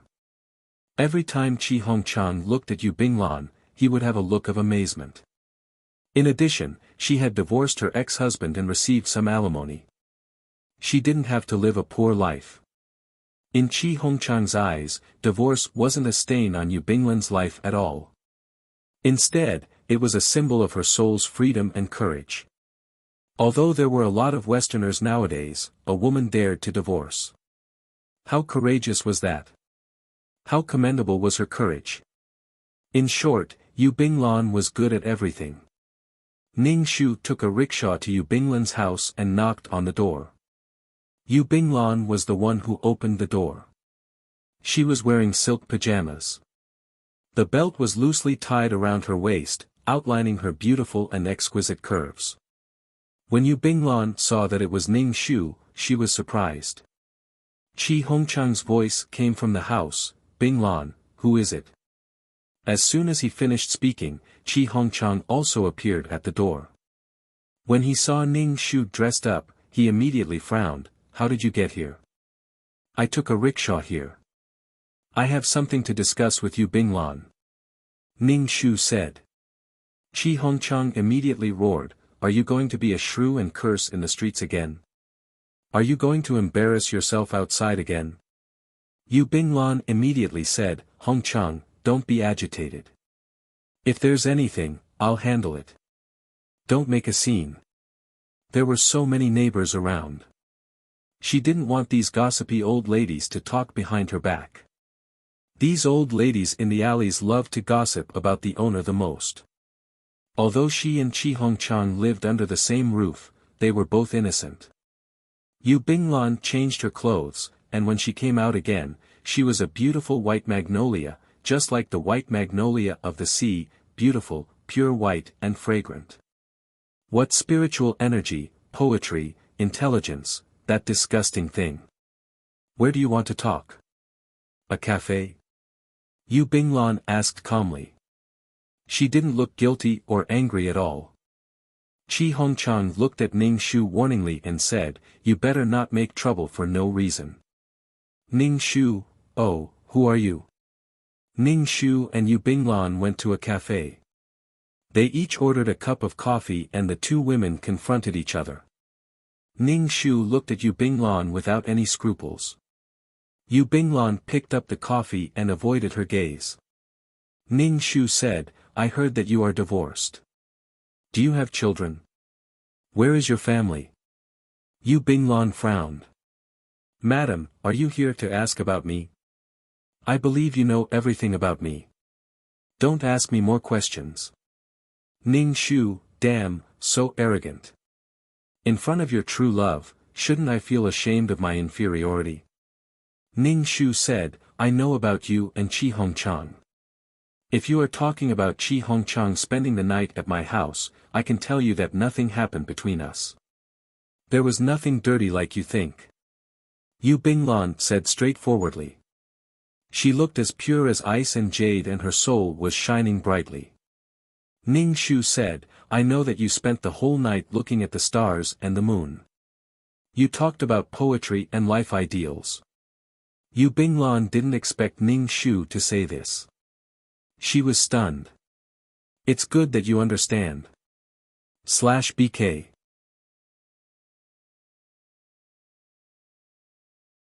Chapter 2698. To be honest, I don't want to hurt you and Ing Meng. I like Ing Meng very much. I'm friends with her, Yu Binglan said. Regardless of whether you believe me or not, I'm telling the truth. Ning Shu also smiled, looking like she would believe whatever she said. Be Qi Hongchang's concubine. What? Yu Binglan was really surprised. She asked as if she was hallucinating, what are you talking about? Ning Shu said, I'm fulfilling your wish. Your true love really moves me to tears. Yu Binglan's expression was a little strange. Do you really think so? Of course not. I think if I continue to argue with you, Qi Hongchang will divorce me. In order to please Qi Hongchang, I have to fulfill your wish, Ning Shu said directly. Hearing her words, Yu Binglan heaved a sigh of relief. She was compatible with Qi Hongchang, but if she was really moved and helped her and Qi Hongchang, she would feel uneasy. Hearing her words, it made sense. Yu Binglan looked at Ning Shu with pity in her eyes. If that's the case, why don't you get a divorce? If you're forced to be together, you'll be uncomfortable, he'll be uncomfortable, and I'll get a divorce. I'm divorced, but I'm still alive and well, Yu Binglan said. Ning Shu smiled. That makes sense. That's true. So, do you want to be Qi Hongchang's concubine or not? Yu Binglan, she was trying her best to persuade her, but she was still obsessed with the matter of being a concubine. It's easy for you to disagree. Qi Hongchang likes you very much. In the past, I couldn't control my temper and made him hate me even more. Yu Binglan looked hesitant. In the end, she shook her head. Sorry, I can't promise you. Why? Don't you love Qi Hongchang? Yu Binglan shook her head and said, whether I love him or not is different from whether I'm a concubine or not. Ning Shu was surprised. Do you want to be the first wife? That's my bottom line. I can fulfill your wish with Qi Hongchang, but I will never give up my position as the first wife. Don't you love Qi Hongchang very much? Your spirit and soul are very compatible.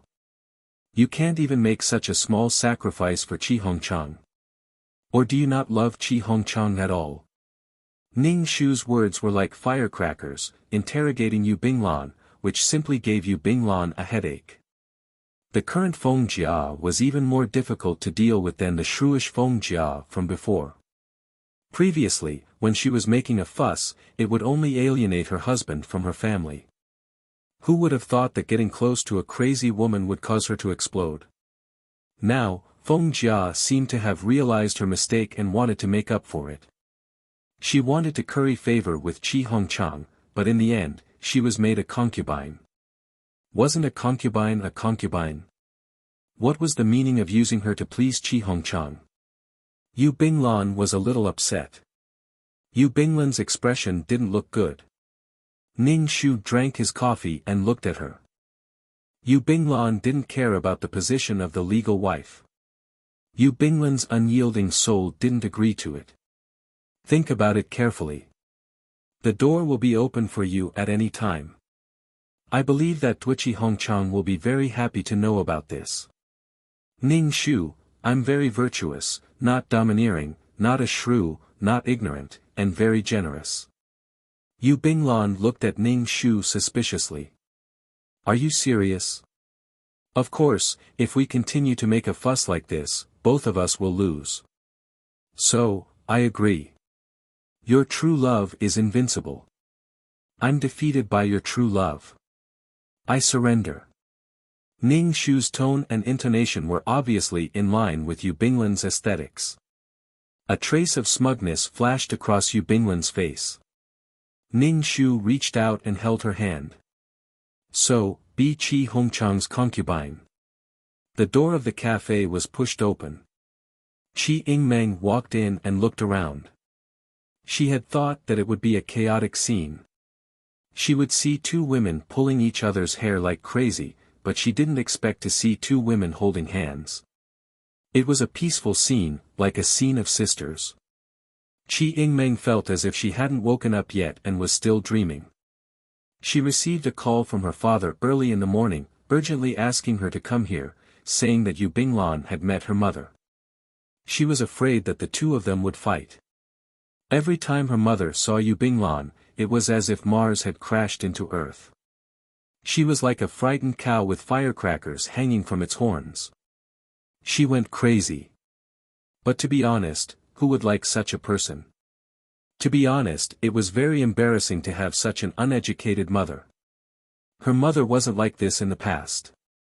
If it was said that her husband was stolen by a woman, those rich people, those military families, and those rich people in gangs, which one of them didn't have a few concubines? Even the first wife of that family wasn't as bad as her mother. Her husband looked at her as if she was a ghost. What was her mother doing? But the harmonious scene in front of her was like a dream. Ah, Yingmeng, why are you here? Come here. Ning Shu waved at Qi Yingmeng. Qi Yingmeng walked over. It was a little unreal, as if she was stepping on cotton. Yingmeng, I've thought it through. Let your Aunt Binglan marry into our family. In the future, we will be a harmonious family. It really felt like a dream. Qi Yingmeng felt that she might really be dreaming. She couldn't help but pinch herself. It hurt. Your Aunt Binglan has agreed to be your father's concubine. Are you happy? Ning Shu asked. Qi Yingmeng's face was full of doubt. She was screaming before, but suddenly, her style changed. Mom, Ning Shu said, you guys talk. I'll go back first and prepare some things. Pick a date and tell me. Let me know early. Yu Binglan, why did it seem like it was already set in stone? She didn't seem to have said that she was really going to be Qi Hongchang's concubine. Previously, she called her a shameless bitch. Now, she agreed to let Qi Hongchang be with her. What was this called? Could it be that Feng Jia was possessed by some evil thing? It was so strange. Qi Yingmeng smiled and said to Yu Binglan, Aunt Binglan, congratulations on being with Dad. Your mother, Qi Yingmeng said, my mother's life at home isn't good. Dad doesn't like her more and more. It's probably because of this that he thought it through. Love is something that can't be stopped. I hope my mother has really thought it through. Yu Binglan said, actually, it's not that I don't want to hurt you and your mother. I'm thinking if I should leave. Qi Yingmeng quickly held her hand. Why leave? You can be with Dad. Why do you still want to leave? You said it. It's not easy to meet someone who can talk to you and know what the other person wants with just one look. Do you want to give up just like that? /BK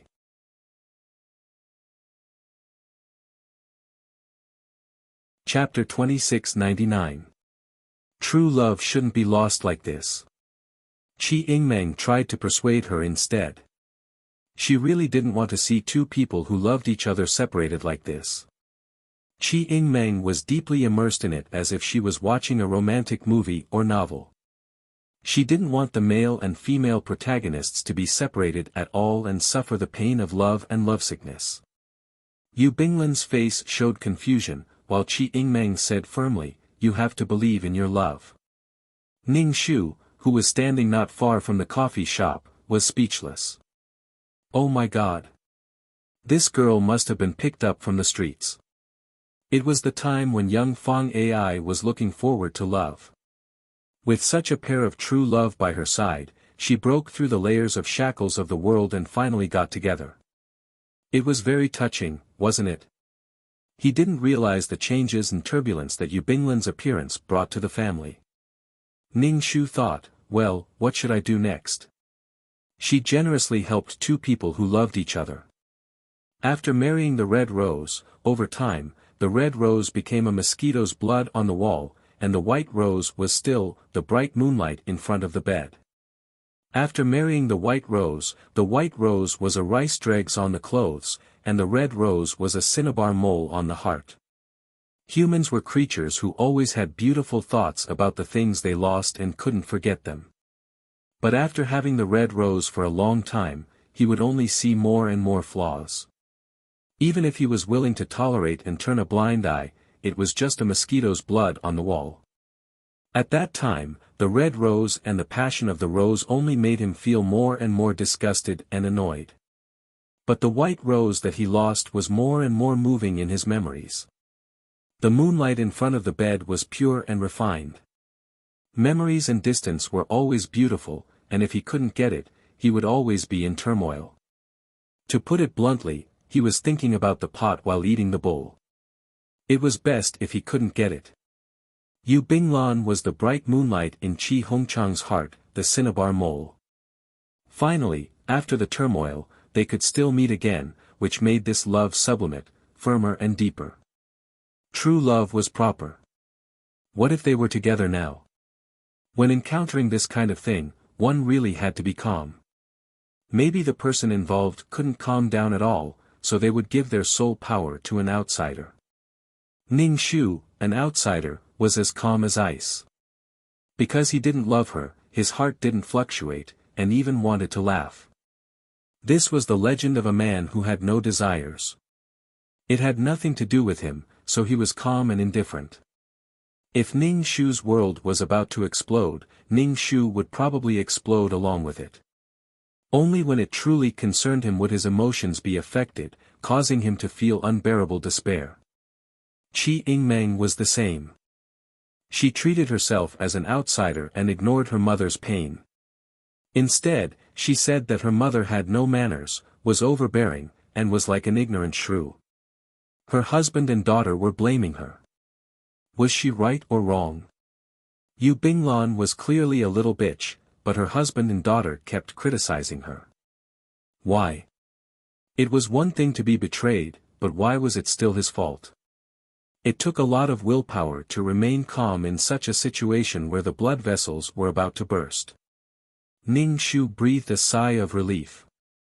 No matter how fierce she appeared on the surface, no matter how uncomfortable she felt, she had to maintain a trace of clarity in her heart. Otherwise, they wouldn't be able to make a comeback.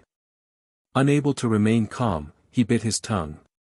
When people can't stand you anymore, you can even make mistakes when you speak or breathe. The client had enough of the cold shoulder. Even when Yu Binglan left in the end, her husband still treated her like a pillar. He didn't say a word or even look at her. He just walked past her. How could these three people love each other? She had a lot of things to do next. In the end, the client died under the bayonet of the invaders, although she didn't know which bayonet it was. This time, she definitely couldn't let the client die again. Furthermore, she definitely had to take revenge. This country was wailing and crying. If you're willing to love, then go ahead and find something for the client to do. If you have something to do, then you won't think about these things anymore. Ning Shu touched his face. Of course, this slap had to be returned. Ning Shu carried a small bag and swayed in her high heels. The cheongsam outlined the woman's beautiful curves. She was gentle and beautiful. Ning Shu hummed a little song as she returned to the residence. She asked the servants to buy some red paper and colored paper and prepare more fruits and vegetables. She said that there would be a wedding at home soon. Ning Shu happily prepared for her husband's wedding. Not long after, Qi Hongchang and Qi Yingmeng came back together. Ning Shu was holding an exquisite cup of black tea and drinking tea. She touched the water that had been heated with pliers and then wrapped her hair around the pliers to curl her hair. At this time, the hairdressers all permed hair like this. Fortunately, her hair didn't burn. Qi Hongchang had obviously never seen such a calm wife and didn't know what to say for a moment. I heard that you agreed to let me be with Binglan. I agreed. I'm already preparing for the wedding. You can come to the residence anytime. Qi Hongchang sighed. Thank you for understanding my love for Binglan. Ning Shu nodded. I understand, I understand. When people reached the age, they would be calm and unperturbed. They were afraid that they would be old. Love could make people radiant. But Yu Binglan doesn't seem to want to be with you. She doesn't want to be a concubine. You two are true love. Why would true love care about these things? These things will only tarnish the true love between you two. Ning Shu put down the teacup and fanned herself. Qi Hongchang, so sarcastic. However, Qi Hongchang also had a plan in his heart. At his age, his daughter was already in her teens. If he divorced and married Yu Binglan, it would be inevitable that he would be laughed at. Although she was only here to be a concubine, he would always treat her well in this life. Now that Feng Jia was willing to take a step back and insisted that Feng Jia give up the position of the first wife, it would probably cause a huge uproar. They were all people with status. They would be laughed at for no reason. She didn't know how Qi Hongchang persuaded Yu Binglan, but Yu Binglan agreed to be a concubine. Although it was a concubine, the scene was not small at all. He invited all the people who should be invited and gave Yu Binglan enough face. From then on, Yu Binglan was considered Qi Hongchang's concubine. It was no problem for them to stick together every day. At this time, the two of them hadn't been separated for many years and hadn't reunited in the chaos of war. They had some feelings for each other. It was just that she didn't know how long this relationship could last.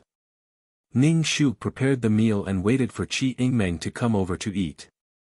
The maid returned and carefully said to Ning Shu, Madam, Miss is eating with Master in the concubine's room. Ning Shu frowned. How many times had this happened? Ning Shu didn't care about how loving Qi Hongchang and Yu Binglan were, but every day, he would ask his daughter, Qi Yingmeng, to eat with him. But obviously, Qi Yingmeng preferred to eat with Yu Binglan. They were a happy family with the three auspicious treasures.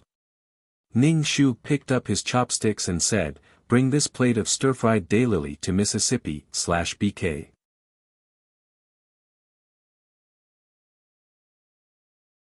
Chapter 2700. The servant brought a plate of daylilies to the other side of the mansion. The concubine's room was in another place, a little distance away from the main room. "Miss, Madam asked me to bring these to you." She said. "Daylilies are crispy," the servant said. Chi Ingmeng looked at the daylilies and said, "Thank Mother for me."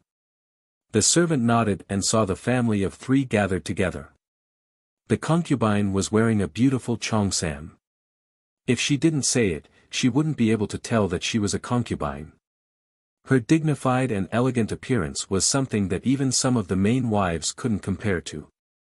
Of course, this world was too chaotic. Warlords ruled separately. Some who were originally poor suddenly joined the army and became rich. They even became warlords who ruled over a region.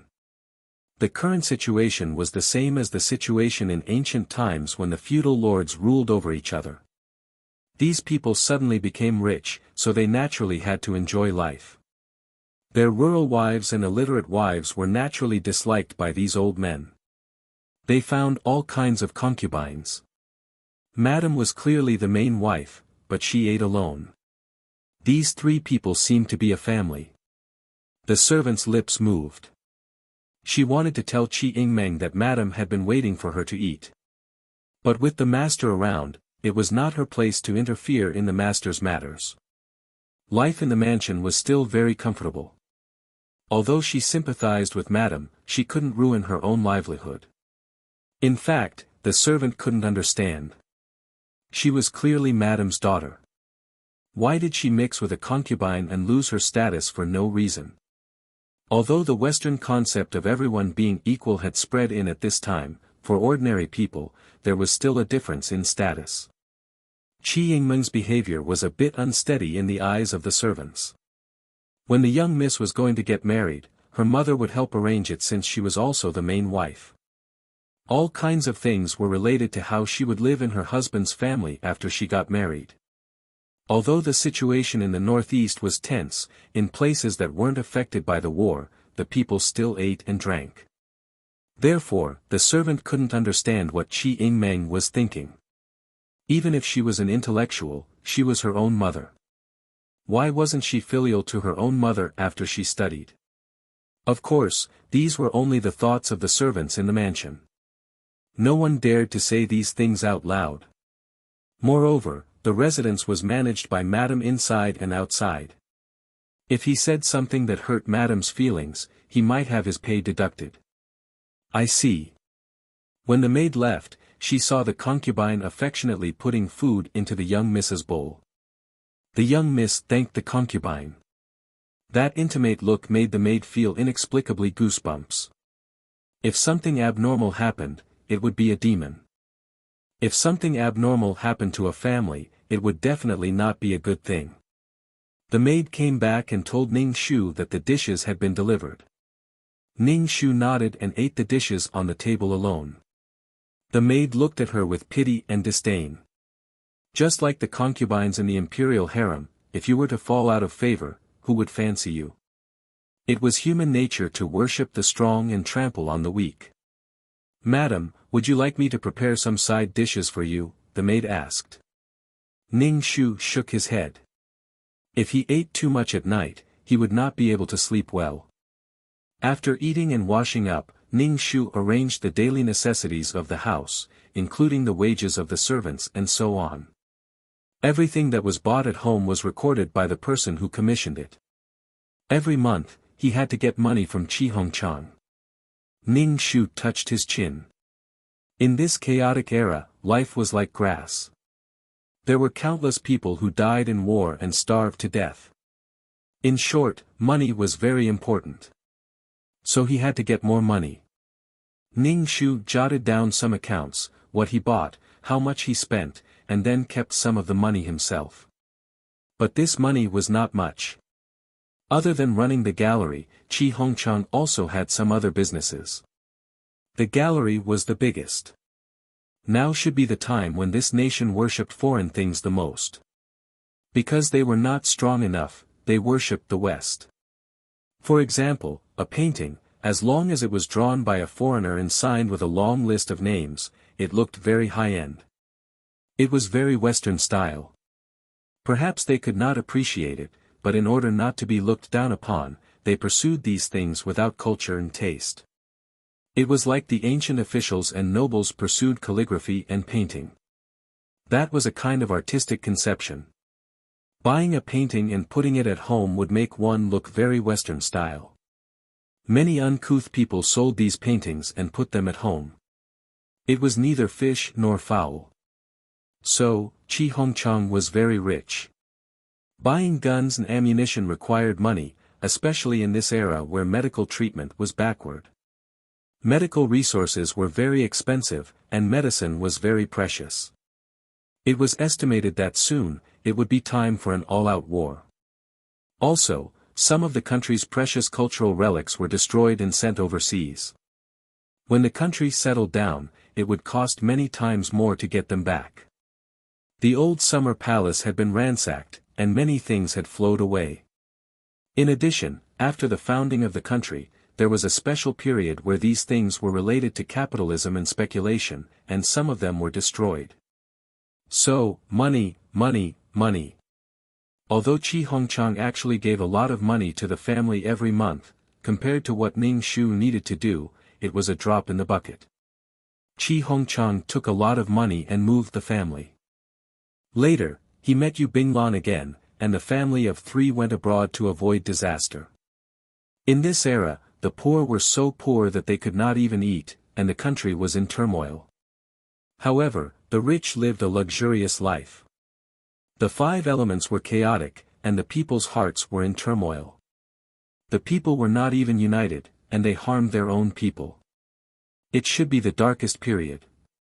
Ning Shu touched his face. He still remembered that Chi Hongchang had slapped him so many times. Although Ning Shu hadn't been slapped since she came here, the slap she received when she first came was so hard that she saw stars. He had to think of a way to transfer the couple's assets and take revenge. Ning Shu cultivated until midnight. He patted his hair and got out of bed, wearing empty silk pajamas. It was white, and his hair was fluttering. She was a living female ghost. He walked silently into Yu Binglan's bedroom. Chi Hongchang and Yu Binglan were newlyweds, like Siamese twins. Dong dong dong, dong dong dong, the knocking on the door was particularly abrupt in the middle of the night. Chi Hongchang was awakened. Yu Binglan whispered, "Who is knocking on the door?" Chi Hongchang was in a daze and walked towards the door. "Stop knocking, I'm coming." Chi Hongchang opened the door. He was originally in a daze, but when he saw the person knocking on the door, he woke up with a start. At first glance, it was no different from a female ghost. He rubbed his eyes and looked carefully at Feng Jia. He immediately said angrily, "Feng Jia, what are you doing?"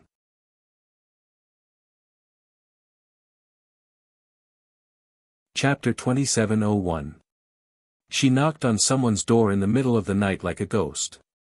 Chi Hongchang was so scared that he almost peed his pants. Ning Shu's eyes were half closed. She looked like she was half asleep and half awake. She didn't say anything, which was very scary. "Feng Jia." Chi Hongchang raised his voice to warn her. But Ning Shu, who was outside the door, stepped over the threshold and walked straight into the house.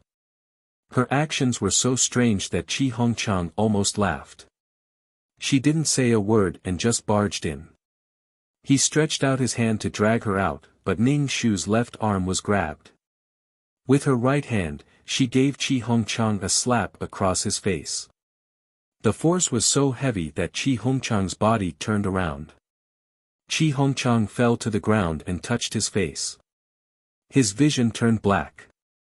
He didn't expect a woman to have such strength. Ning Shu, who had slapped someone, walked straight to the bed and narrowed her eyes. Yu Binglan was so scared that she almost screamed. Ning Shu mechanically pulled the quilt and fell asleep.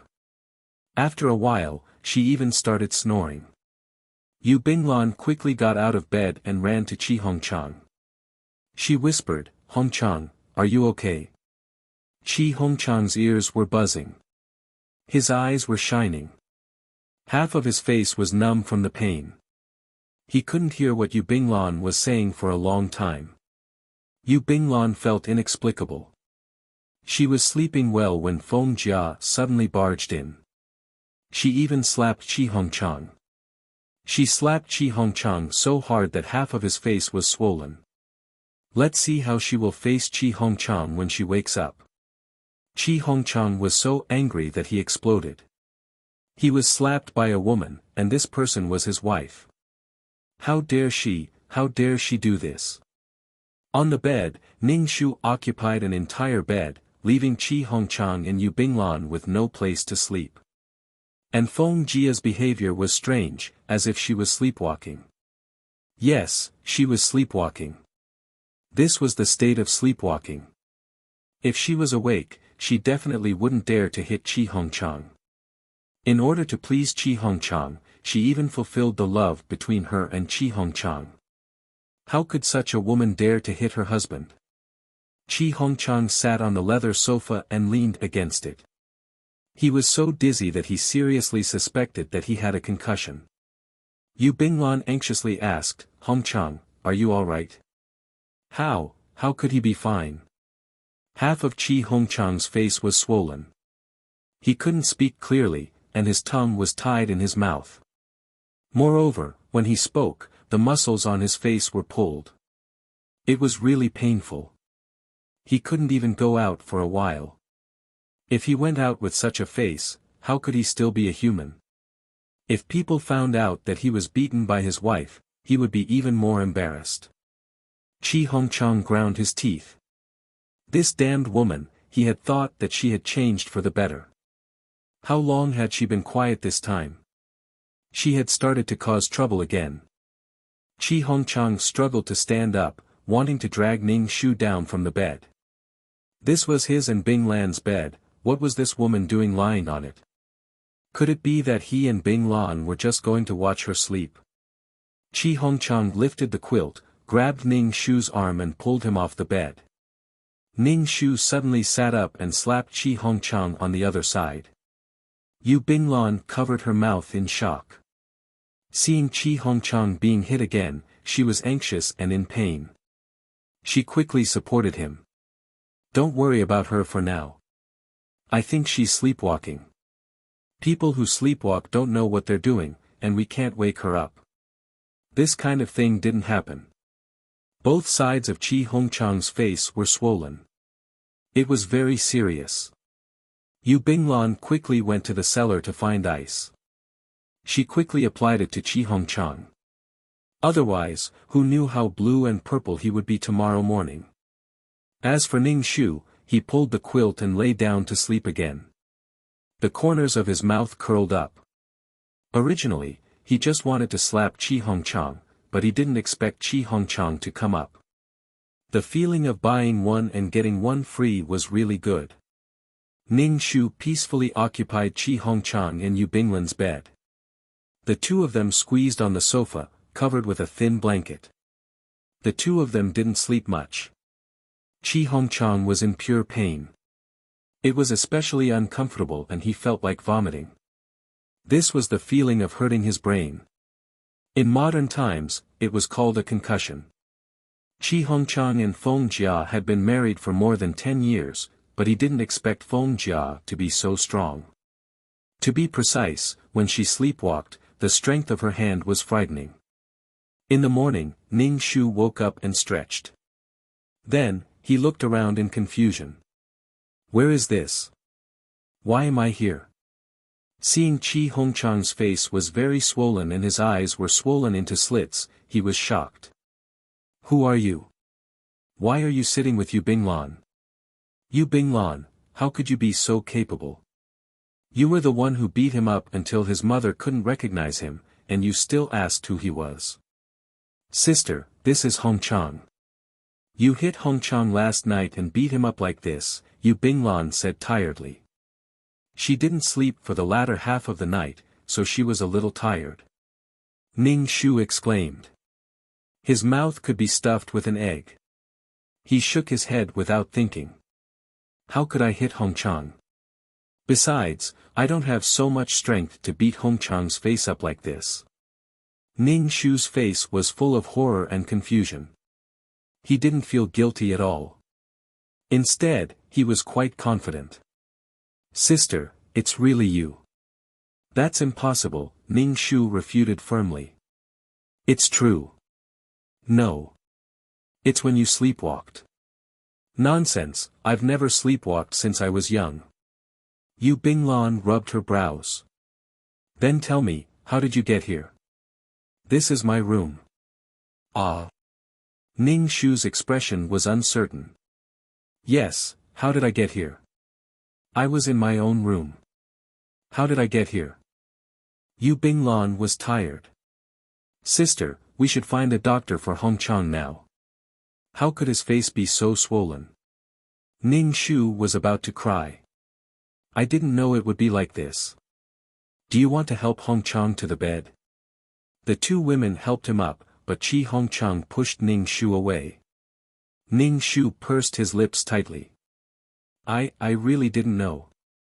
Sister, go find a doctor you can trust first, Yu Binglan said. Chi Hong Chang's face was swollen like a pig's head. Yu Binglan couldn't bear to look at it anymore. If she looked at it more, she would have a thought.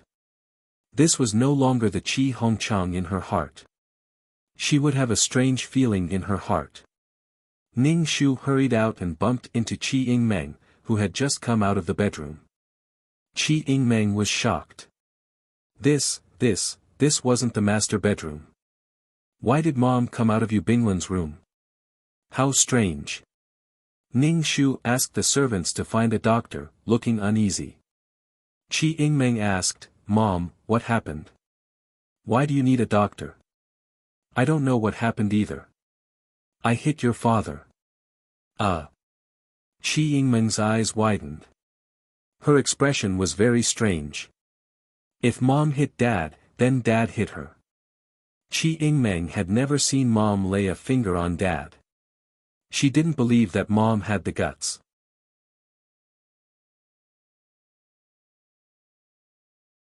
Chapter 2702. Qi Yingmeng went to Yu Binglan's room and saw her father's swollen face on the bed. She was shocked and asked Yu Binglan, it was really my mother who hit him. Could she bear to? Didn't she love her father very much? Based on what Qi Yingmeng saw, Yu Binglan and Chi Hong Chang were truly in love. And her mother loved a man who didn't love her. It was sad and pitiful. Now that her mother hit her father might dislike her even more. Qi Yingmeng sighed in her heart. It was very cheap to stick to someone who didn't love you. Destroying true love. The doctor came quickly and took Chi Hong Chang's pulse and wrote down a prescription. In the morning, the news that Madam had hit Sir spread throughout the residence. And it wasn't an ordinary attack. Ning Shu asked the doctor to take his pulse. In front of Chi Hong Chang, Yu Binglan, and Qi Yingmeng, he asked the doctor why he was sleepwalking. He said that he didn't have this problem in the past. How did he sleepwalk and hit someone? Could he be cured? The doctor said that Ning Shu was suffering from a psychological problem. He did this unconsciously when he was asleep. Sometimes, when he sleepwalked, he didn't even know that he had killed someone. The doctor prescribed some calming medicine for Ning Shu and told him not to think too much in Ning Shu's heart. His heart was too depressed. When he fell asleep in the middle of the night, his body and mind would take over his instincts and do what he wanted to do. Take more medicine and don't think too much. He would get better in the end. Ning Shu replied with an "oh." His expression was a little ugly, but he also accepted that he was sleepwalking. Hong Chang, I'm sorry. I didn't know I did this when I was asleep. Don't worry, I won't do it again. Ning Shu said to Chi Hong Chang with a sad face. The doctor said that sleepwalking wasn't a serious illness, but it wasn't a small one either. The family should be more tolerant and not have too much psychological pressure. Qi Yingmeng hurriedly asked, will mother be fine after she takes the medicine? Not necessarily. It's a psychological problem after all. Chinese medicine doctors only used psychological problems to explain. It had something to do with the patient's mental state. Perhaps if he was in a good mood, he wouldn't sleepwalk. Taking medicine was one thing, but it also had a lot to do with the patient's mentality. Then do you want to hit people when you're sleepwalking? How could that be? Who would dare to approach her? Yu Binglan asked the doctor. It had only been a few days of peace, and now something had happened. As soon as he sleepwalked, he went to her room. She's a sleepwalker. Just don't wake her up. Even if there's violence, it should be a counterattack, so don't worry about her. Just let her sleep. Yu Binglan's expression was very ugly. Even if she did something while sleepwalking, she wouldn't remember anything the next day. Could it be that the three of them would have to sleep together in the future? Yu Binglan felt a chill just thinking about it. Qi Yingmeng pulled Ning Shu aside and asked, "Mom, are you looking for Dad? Otherwise, he wouldn't have come to Yu Binglan's room. I've shared a bed with your father for more than 10 years. I'm not used to him suddenly not being by my side. Moreover, every time I ask you to come over to eat with me, you refuse. In this house, I'm all alone." Qi Yingmeng was moved. She looked at Ning Shu and couldn't bear it. "Then I'll eat with you in the future." Ning Shu shook his head. "No need. You can eat with whoever you want. I won't force you. After all, if I force you, you won't be happy. That's it." Qi Yingmeng was a little guilty. "I'm sorry, Mom." Ning Shu smiled. "It's okay. I don't blame you. You're my daughter. You have your own thoughts." Ning Shu felt goosebumps all over his body. "Then, Mom, I'll sleep with you tonight." Ning Shu was stunned. The first thing he felt was not touched, but he guessed that Qi Yingmeng was probably sleepwalking and disturbed the true love next door. Thinking of this, his heart hurt a little. It was a reaction left in his body by the client. Ning Shu smiled. "Okay." Ning Shu told Qi Hongchang that he wanted to go to the gallery to get some money. He wanted to find a Western doctor to see if he could treat his sleepwalking. Ning Shu smiled bitterly. "I only hit you this time. I don't know what else I'll do when I sleepwalk. What if I kill someone? So I want to treat it quickly. I don't want to cause trouble for you and Sister Binglan." Qi Hongchang was originally very angry that he was hit, but when he heard Ning Shu say that he wanted to kill someone, he didn't dare to be careless. Moreover, he was so noisy every night. How could she and Yu Binglan live a happy life? Therefore, Qi Hongchang took his seal and gave it to Ning Shu. This seal was kept by Qi Hongchang. He could get a lot of money from the gallery. Of course, in Qi Hongchang's heart, he didn't think that Feng Jia would betray him. She loved him and respected him. She was afraid that his wife wouldn't do anything. Ning Shu took the seal and said guiltily, "I'm sorry. I don't know why I hit you." Of course, Qi Hongchang wouldn't say that he was hit twice because he wanted to throw her out. Ning Shu took the seal to the gallery. Qi Hongchang's gallery was also a famous one in Shanghai. The paintings were very complete. There were Chinese paintings with a deep artistic conception and Western paintings with dazzling colors. The prices were all marked. They all started from 1,000 yuan. After all, these things were taken from the pockets of the rich for the sake of elegance. Ning Shu saw a wall with Yu Binglan's painting. It was very conspicuous near the door. Ning Shu walked closer and looked at the so-called soul painting. He expressed that he couldn't appreciate it. He didn't have the talent for art. After finding the person in charge of the gallery, Ning Shu took out the seal and said that he wanted to withdraw 5,000 yuan. 5,000 yuan wasn't a small amount.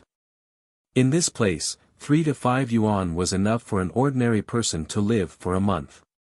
The person in charge hesitated for a moment, but he still gave it to Ning Shu. After all, this was the boss's wife. If the boss asked, he could just say that he was looking for his wife. 5,000 yuan was exchanged for 5 small yellow croakers. The small yellow croakers were gold nuggets and weren't very big. Ning Shu accepted it. He walked around the gallery and saw a famous painting. It should be a real antique. Ning Shu asked the person in charge to pass the painting to him. He said that he wanted to hang it in his house. The person in charge was speechless. Forget it. The boss's wife came with the seal. Ning Shu took the painting and kept it. As for Yu Binglan's painting, different people had different opinions. Some people felt that it was worthless. But when it came to people who appreciated it, such as Qi Hongchang, they were amazed. Ning Shu went to find a Western doctor and prescribed some calming medicine. He also told the doctor about his sleepwalking. In short, he treated it with a combination of Chinese and Western medicine. Taking the 5 small yellow croakers, Ning Shu used 2 small yellow croakers to buy a small courtyard. The courtyard didn't need to be very big or close to the downtown area. Ning Shu bought such a place to store things. For example, if he found an antique, he would find a box and bury it on the ground. It could be considered as a cultural relic. He might even be able to leave some assets for his descendants.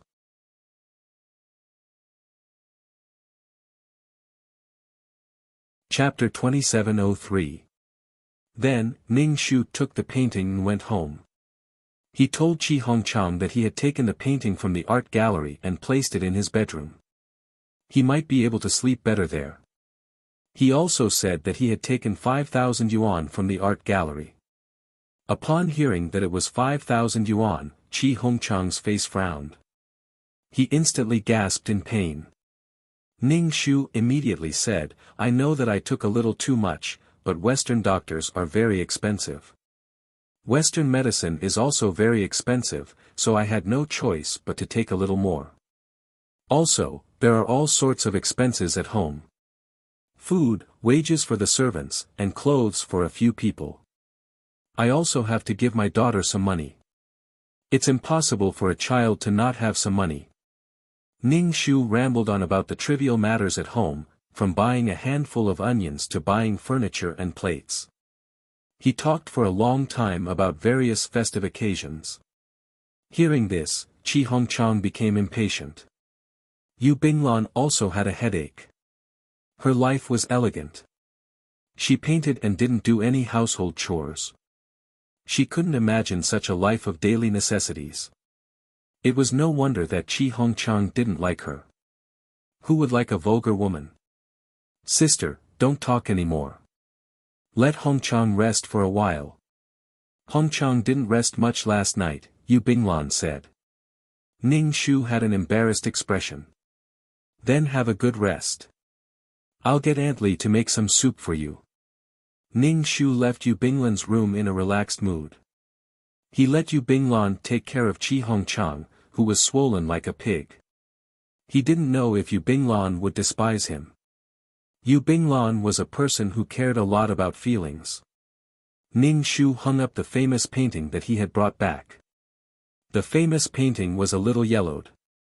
One look and one could tell that it was the accumulation of history. Qi Yingmeng didn't know if it was because she wanted to protect her true love or because she really felt a little guilty towards her mother. She accompanied Ning Shu for 3 meals a day and slept with Ning Shu at night. Logically speaking, the mother and daughter should be very intimate. But lying on the same bed, there was an indescribable awkwardness. Ning Shu pulled Qi Yingmeng aside and talked about some matters regarding the country. They said that the invaders had already begun to encroach on the northeast, and that it wouldn't be long before they attacked them. Qi Yingmeng was a young girl. She had the emotions of a young girl and was hot-blooded. She sat up excitedly and said, "At this time, we should call on everyone to unite and defeat the invaders." Ning Shu didn't think it was possible, at least not now, because the current situation was a military regime, even though the National Party was there.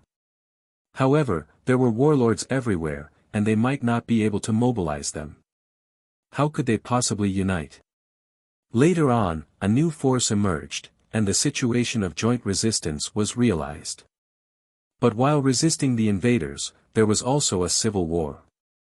The situation was not good. Qi Yingmeng was just hot-blooded. Later on, many students went to the streets to call for help, but it was useless. All authority was in the hands of the military and the big shots of the major clans. If these people weren't willing to exhaust their strength, it would be useless no matter how loudly they shouted.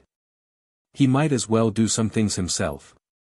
Ning Shu said, "Actually, many of our country's cultural relics have been spread abroad. I don't know how many cultural relics will be damaged in this war, and how many people will die." Qi Yingmeng was a bit dispirited.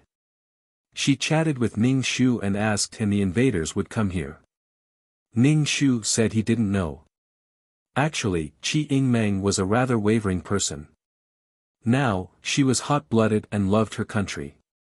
In the plot, after the father and daughter met Yu Binglan, they left the country to avoid trouble. In the end, she wasn't a girl with a firm heart. If she was really a child with ideas, how could she not be able to distinguish such basic things? Not to mention helping reason and not family, she could even turn a blind eye to her mother's pain and praise others for being elegant and carefree in front of her mother. She was a person that any thoughtful man would fall in love with.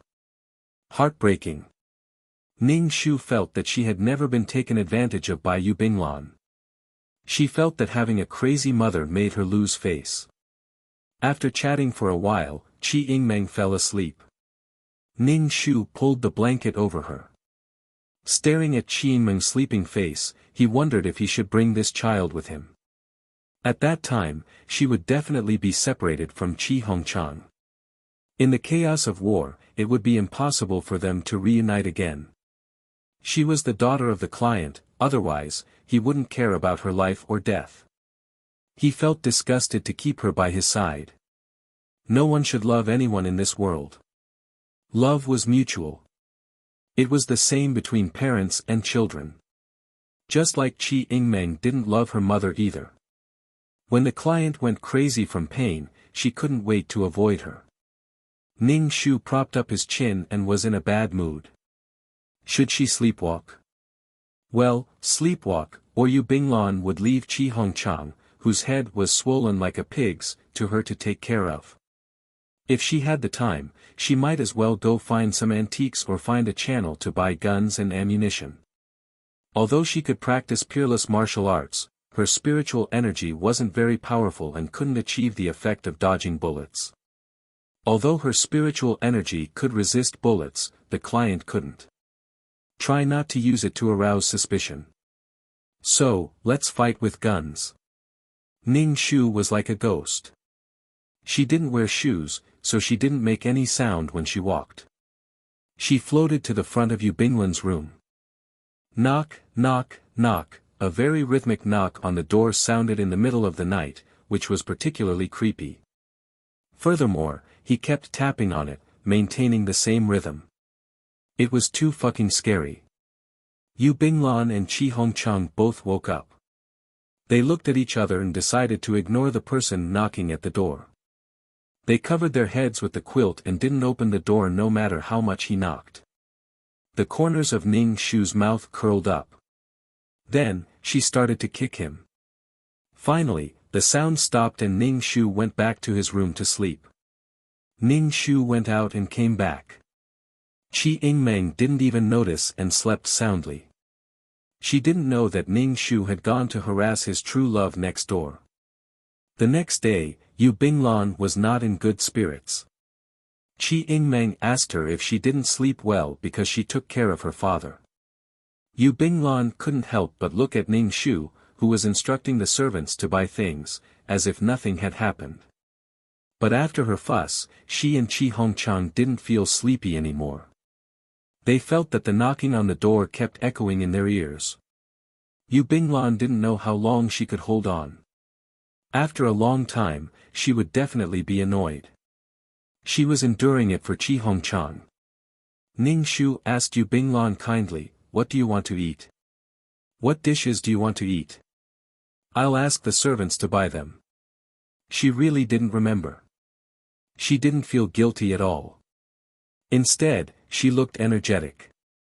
Yu Binglan felt aggrieved and said, "Sister, you sleepwalked again last night."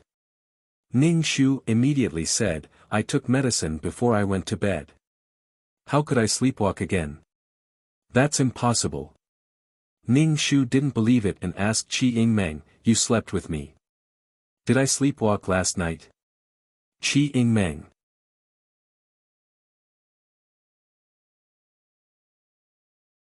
Chapter 2704.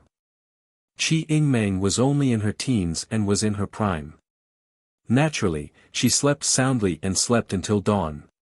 She didn't know if her mother was sleepwalking or not. Therefore, when Ning Shu asked, Qi Yingmeng couldn't answer. One insisted that she wasn't sleepwalking, while the other insisted that she was. What could she do? She was also in despair. Qi Yingmeng said, "I fell asleep. I don't know." Yu Binglan didn't want to fight to the death. She said to Ning Shu, "Sister, you should take more medicine. Take medicine if you're sick." Ning Shu nodded. "Yes, I have to find a Western doctor." "Why didn't the medicine work?" "I remember that I ate it. And I wasn't sleepwalking at all." "Definitely not, because I didn't feel anything. I'm very confident that I wasn't sleepwalking." "Yingmeng, I wasn't sleepwalking, right?" "Qi Yingmeng, Yu Binglan, if only you could know if you were sleepwalking." In the next few days, Qi Yingmeng didn't sleep as soundly at night. She would wake up from time to time. When she saw that her mother was still there, she heaved a sigh of relief. In short, Qi Yingmeng, who couldn't sleep well, felt mentally tired. There was an indescribable fatigue. She had watched over her, but the next day, Yu Binglan said that her mother was sleepwalking. Every time she opened her eyes, her mother was by her side. She didn't know who to believe. This feeling was like a dog. Qi Yingmeng didn't know what to say. She went back to her room to sleep. She couldn't sleep well when she slept with her mother. She had to pay attention to her mother at all times. She had watched over her, but the other party said that she was sleepwalking.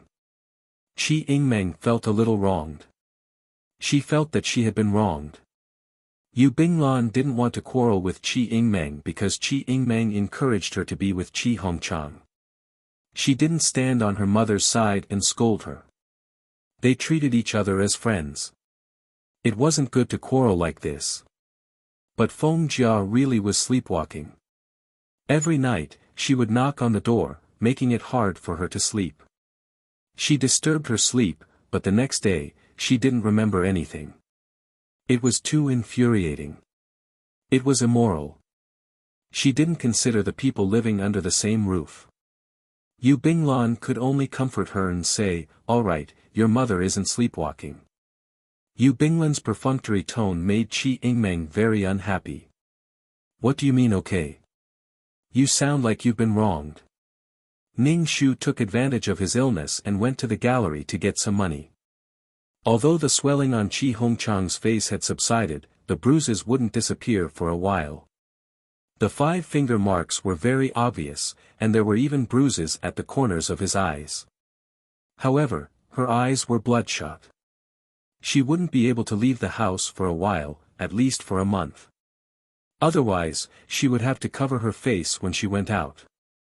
Ning Shu usually had an expression of, "I'm very guilty, I'm sorry. How could I be so heavy-handed? Don't be angry with me, I was wrong." How could Qi Hongchang not be angry? But he couldn't hit him back.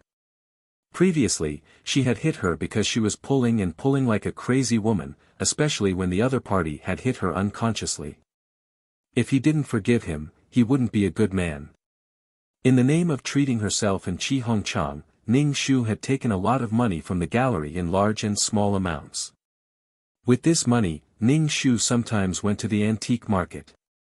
There were a lot of antiques in the antique market. There were real and fake antiques, so he picked up some. Copper coins were sold by caddies, and the price wasn't expensive. Some were just taken out of the tomb and were stained with the soil of the tomb. Of course, there were also fake antiques that were dug out from the tomb. This tested the seller's eyesight and luck.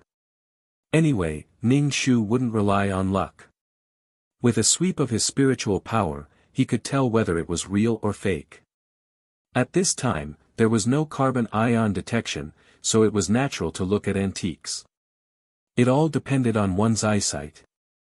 Some fake techniques were as good as the real thing. Ning Shu could collect some real antiques every time. After putting away these antiques, Ning Shu took them to a remote courtyard and hid them. In short, these things wouldn't be brought back to the mansion. He didn't want Qi Hongchang to know. As for Qi Yingmeng, he didn't want to tell her either. Who knew when she would spill the beans? Ning Shu wandered around the stall. In addition, he was wearing a cheongsam worn by the rich ladies of Shanghai, carrying a small bag, and wearing a jade bracelet with excellent water. At first glance, he was a big fat sheep. Every time Ning Shu asked, these people would at least double the price of marriage. Ning Shu chuckled. It didn't matter. Anyway, what his sister bought was real. Some things were indeed dug out from the tomb. In fact, most of the antiques and cultural relics were taken out of the soil. They were buried with the owner of the tomb. Naturally, there were a lot of gold, silver, and gemstones. There were also some era utensils that were very precious. Buried in the ground all year round and with the dead, these cultural relics were actually stained with yin qi. However, if it wasn't for this evil aura and heavy feeling, these antiques would look like fake antiques. Every time Ning Shu bought something dug out from the ground, he would draw a talisman and put it on himself. Being stained with this yin qi would affect one's yang qi and lifespan, and it would be easy to be unlucky. Ning Shu stopped in front of a stall and saw a medical book on the stall. The medical book was already yellowed, but there weren't many worm eyes. Ning Shu picked it up and looked at it. It was an authentic Chinese medicine book, recording all kinds of diseases and medicine. It seemed to be quite good. It was written with a brush. The color of the ink was dark red, and it looked a bit like the color of coagulated blood. Ning Shu put the medical book to the tip of his nose and sniffed. Even though the blood had dried up, Ning Shu seemed to still smell blood. And there was a faint power protecting this medical book. It was probably this blood.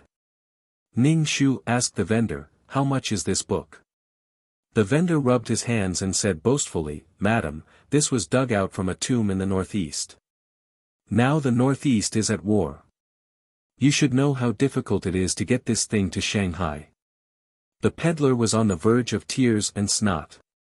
It was so difficult for him to speak.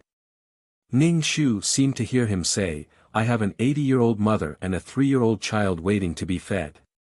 Just tell me how much it is." 500 yuan. Ning Shu threw the book on the stall and left.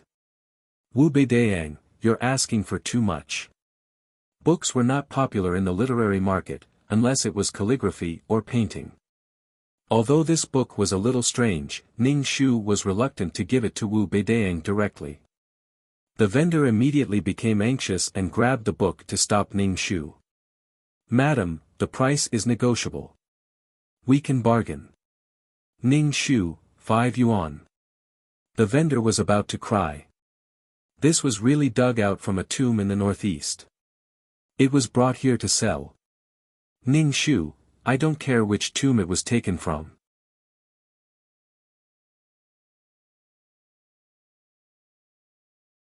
Chapter 2705. In the end, Ning Shu bought the book for $10. When he arrived at the small courtyard, he opened his third eye and flipped through the book page by page. The words in this book were golden in color, and they flickered with golden light. Could this be the blood of some monster? Looking at the color of the paper, it was quite old. There must have been a monster in history that was killed and its blood was taken to write a medical book. In ancient times, the spiritual energy was rich, so monsters could be born. Besides, after the founding of the country, monsters couldn't do anything even if they wanted to. Because after the founding of the country, animals couldn't become monsters.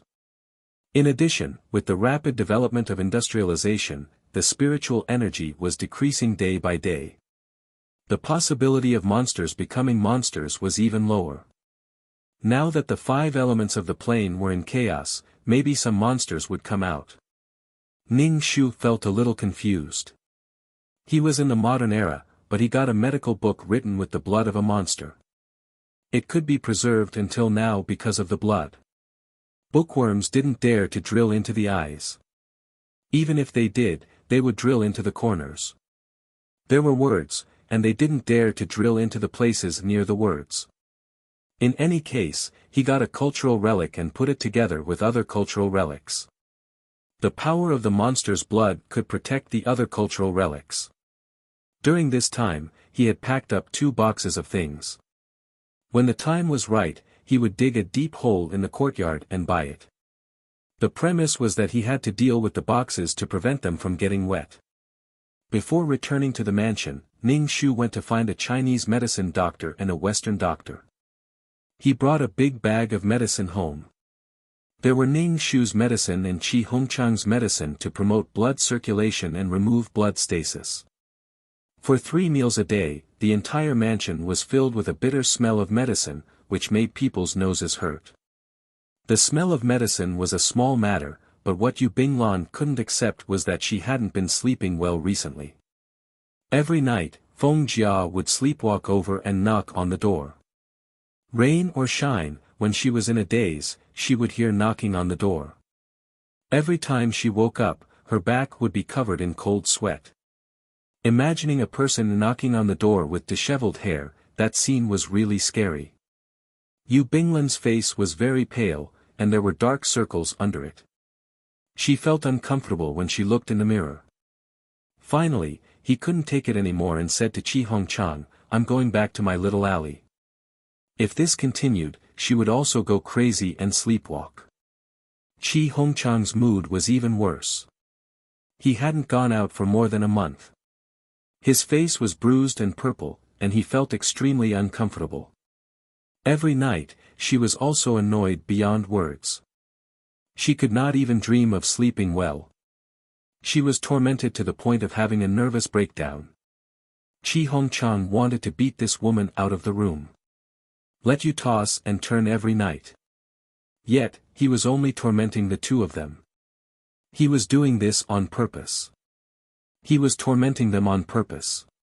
But then, he saw Feng Jia taking medicine every day, as if she really wanted to get better. In short, Qi Hongchang's heart was filled with anger. He was particularly unhappy, especially when Feng Jia went to the gallery to get money. Sometimes more, sometimes less. If you said that she had taken too much money, she would immediately come over with a stack of account books, saying that it was the manor's expenses and so on and so forth, and that they could be reconciled. It was just a small matter, and he still had to check the accounts one by one. Did he really think that he had nothing better to do? If he had the time, he might as well go to the gallery to check the accounts. Of course, Qi Hongchang couldn't bear to let Yu Binglan live alone in the small alley, but Feng Jia's illness was really annoying. Therefore, when it was time for dinner, Qi Hongchang brought Yu Binglan and Ning Shu to eat at the same table for the first time. A family of 4. Ning Shu smiled and asked the servants to prepare more food. Qi Hongchang said, "Feng Jia, your illness." Ning Shu immediately said, "Don't worry, I'm taking medicine every day. I don't sleepwalk anymore. I'll be fine soon." Qi Hongchang, "She'll be fine soon. Was there a ghost knocking on their door every day? Your illness should be called recuperation. Why don't you go to the hospital for a checkup? Stay in the hospital for a period of time and let the doctor check on you." Qi Hongchang was doing this for Feng Jia's sake. It was also to let himself have some peace and quiet. Otherwise, Yu Binglan would have to move to the small alley. How could a small alley be better than a mansion? There were servants to serve her in a mansion. In a small alley, she had to cook by herself. It was not tiring at all. Then he would chase Feng Jia away.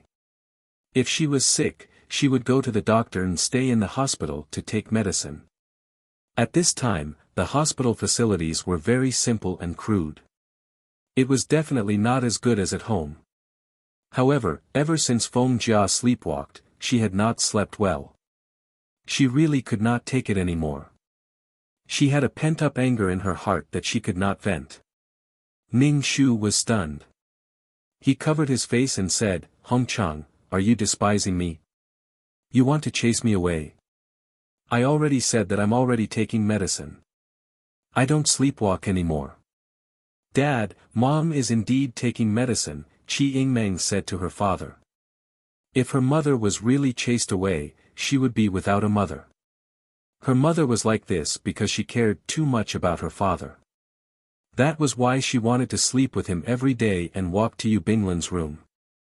Although she was going to the hospital, it was no different from chasing her away. Instead, it would make her mother even more irritable. She might even go crazy. Who wanted a crazy mother? Although she was friends with Yu Binglan, it did not mean that she would lose her mother. Yu Binglan stretched out her foot and touched Qi Hongchang's calf under the table. She really felt very tired.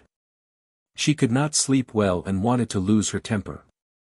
If it were not for her image, Yu Binglan really wanted to shout a few times to vent the depression in her heart. Yu Binglan said directly, "Sister, how about this? I'll live in the small alley with Hongchang and bring a little maid to take care of Hongchang." Ning Shu immediately said, "Isn't it good to stay at home? Why do you have to leave? If you leave, I won't be able to see Hongchang." Ning Shu stared straight at Qi Hongchang. He looked like an idiot. He looked a little crazy. "Don't go, okay?" Ning Shu said with a pleading face. Seeing Feng Jia like this, Qi Hongchang's heart suddenly burst with an indescribable feeling of joy. "Since you don't want to leave, then I'll leave. I'll make you unable to see me and torture you psychologically." After being slapped twice, he did not feel good. But now, he felt like he was taking revenge. "Then Binglan and I will live in the alley. You stay at home and recuperate, okay?" Qi Hongchang said directly. The two of them packed up quickly. They left with a little maid and an old aunt who cooked. "Ning Shu, that's great. I'm the only one at home." There were many valuable things in this mansion. Before the invaders came, she would sell this mansion. Maybe she could get a lot of money. It was really comfortable to have no one to disgust her in front of her. Qi Yingmeng did not expect her father and Yu Binglan to leave so quickly.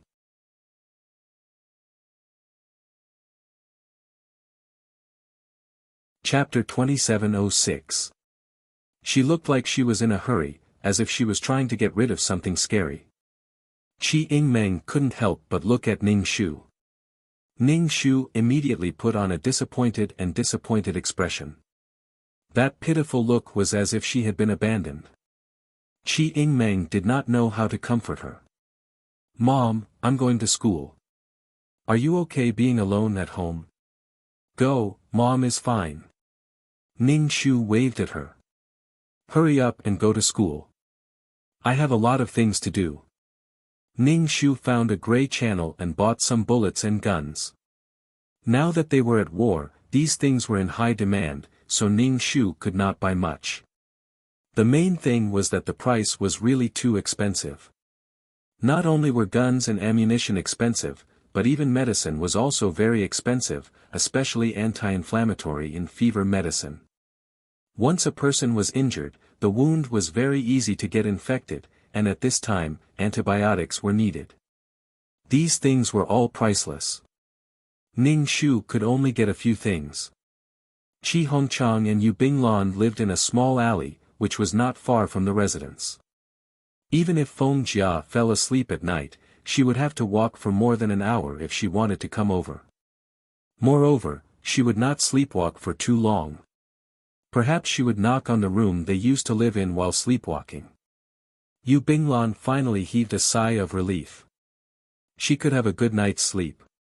She really could not stand ghosts knocking on the door every night. Not only that, but the next day, she would still look innocent and have no memory of it. Now, she was only knocking on the door. What Yu Binglan was really worried about was that one day, she would kill her while sleepwalking with a knife. After all, she had snatched her man. Moreover, from the doctor's words, Feng Jia's illness seemed to be caused by holding it in. If she could not hold it in and wanted to kill her, she would do it while sleepwalking. Yu Binglan did not want to die in Feng Jia's hands, nor did she want to die. How could she die in such a good time? Firstly, she could not sleep well. Secondly, she was worried that she would be killed by Feng Jia in a daze. Also, the days were getting more and more chaotic. Who knew when the invaders would come here? She definitely had to prepare to leave this place with Qi Hongchang. But it wasn't very convenient at home. Yu Binglan was used to this kind of wandering life. Ever since she divorced her ex-husband, she had been drifting all these years. Then, she met Qi Hongchang. Only then did they settle down. The only bad thing was that Qi Hongchang had a shrewd wife. Although he didn't seem to be crazy normally, he ended up with some sleepwalking disorder, which made people restless. She wondered if Qi Hongchang was willing to go with her. After Yu Binglan and Qi Hongchang left, Ning Shu stopped acting up. Qi Yingmeng would occasionally visit her father after school and then come home to live with her mother. The food at home was not very good. It was mostly vegetables and rice mixed with coarse grains. When Qi Yingmeng ate it for the first time, she almost vomited. What was this? Why did the food at home suddenly become so bad? Ning Shu put on a compassionate expression and said, "Everything is expensive now. Because of the war, food is expensive now. Let's just eat. Plus, your mother has such a strange disease. It costs a lot of money to take medicine every day. It's my fault for making you suffer so much. It's also my fault for not living up to expectations." Qi Yingmeng had never suffered much since she was young. She always had money in her hands. Sometimes, she would go to a Western restaurant to eat with her classmates. At this time, Western food was even more expensive than modern food. Coarse grains were not as delicious as refined grains. Qi Yingmeng didn't eat very well. In addition, the dishes were not good. Qi Yingmeng suspected that her family had gone bankrupt. Qi Yingmeng, Mom, tell me honestly. Did something happen at home? Ning Shu was very confused. What happened? Nothing happened. Then why did she eat these? But seeing that Ning Shu was eating happily, she ate a little in front of Yu Binglan. She wasn't used to it. If we don't have money at home, why don't you ask Dad for money? Qi Yingmeng asked. Actually, I already took some money from the gallery. If I take more, your father will be unhappy. Qi Yingmeng wanted to stomp her feet. In the past, Qi Yingmeng didn't feel anything when it didn't concern her. But now, she couldn't even eat properly. Qi Yingmeng felt very bad. Mom, can you always ask Dad to save Dad's money? Dad spends all his money on Yu Binglan. Yu Binglan had several sets of expensive jewelry on her. They were all bought when they got married. Ning Shu curled his lips and felt that it was a little ironic. In this world, everything is expensive. It's better to use it sparingly. Otherwise, you won't even be able to eat in the future. Now that the country is at war, how can anyone calm down to grow food?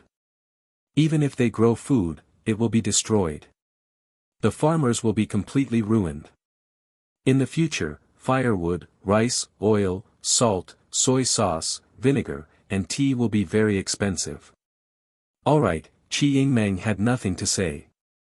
But when she went to see Qi Hongchang, she saw that Yu Binglan and Qi Hongchang were eating very well and delicately. There were no coarse grains mixed in the rice. There was meat and fish in every meal. It was really good. So Qi Yingmeng ate here before returning home every time. When she returned home and saw that Ning Shu was eating simply, she couldn't help but say, "Mom, why do you have to do this?" She was really cheap. "Ning Shu, have you eaten?" "I ate at Dad's place." "Mom, you should also make some delicious food. You're already sick. If you eat so blandly, your body won't be able to take it," Qi Yingmeng said. She still hoped that Ning Shu could eat better. She couldn't go to Dad's place to eat every day. She always felt that she was an extra person, just like Dad who had started a new family. This feeling made Qi Yingmeng very uncomfortable. It was as if Dad had been snatched away. But Yu Binglan and Dad were true love. So Qi Yingmeng forced herself to suppress the unhappiness in her heart and let Ning Shu eat better. That way, she wouldn't have to eat these things every day. Ning Shu didn't say anything. He just nodded. When he was free, he went to get some money. He dismissed some of the servants at home. The reason was that the invaders were coming soon. Everyone should escape. And some timid people had already started to escape. People had a herd mentality. When they saw that others had started to run, they were afraid that they would fall behind. So now the docks were very crowded every day. These servants didn't say anything. They took the money and left. Without servants, life was even more inconvenient. In such a big mansion, there was no one to clean, cook, wash clothes, or pour tea. There were only two people in the empty mansion, Qi Yingmeng and Ning Shu. It made Qi Yingmeng feel like she was in an empty haunted house. It was especially creepy. Without a servant, life became extremely difficult for Qi Yingmeng.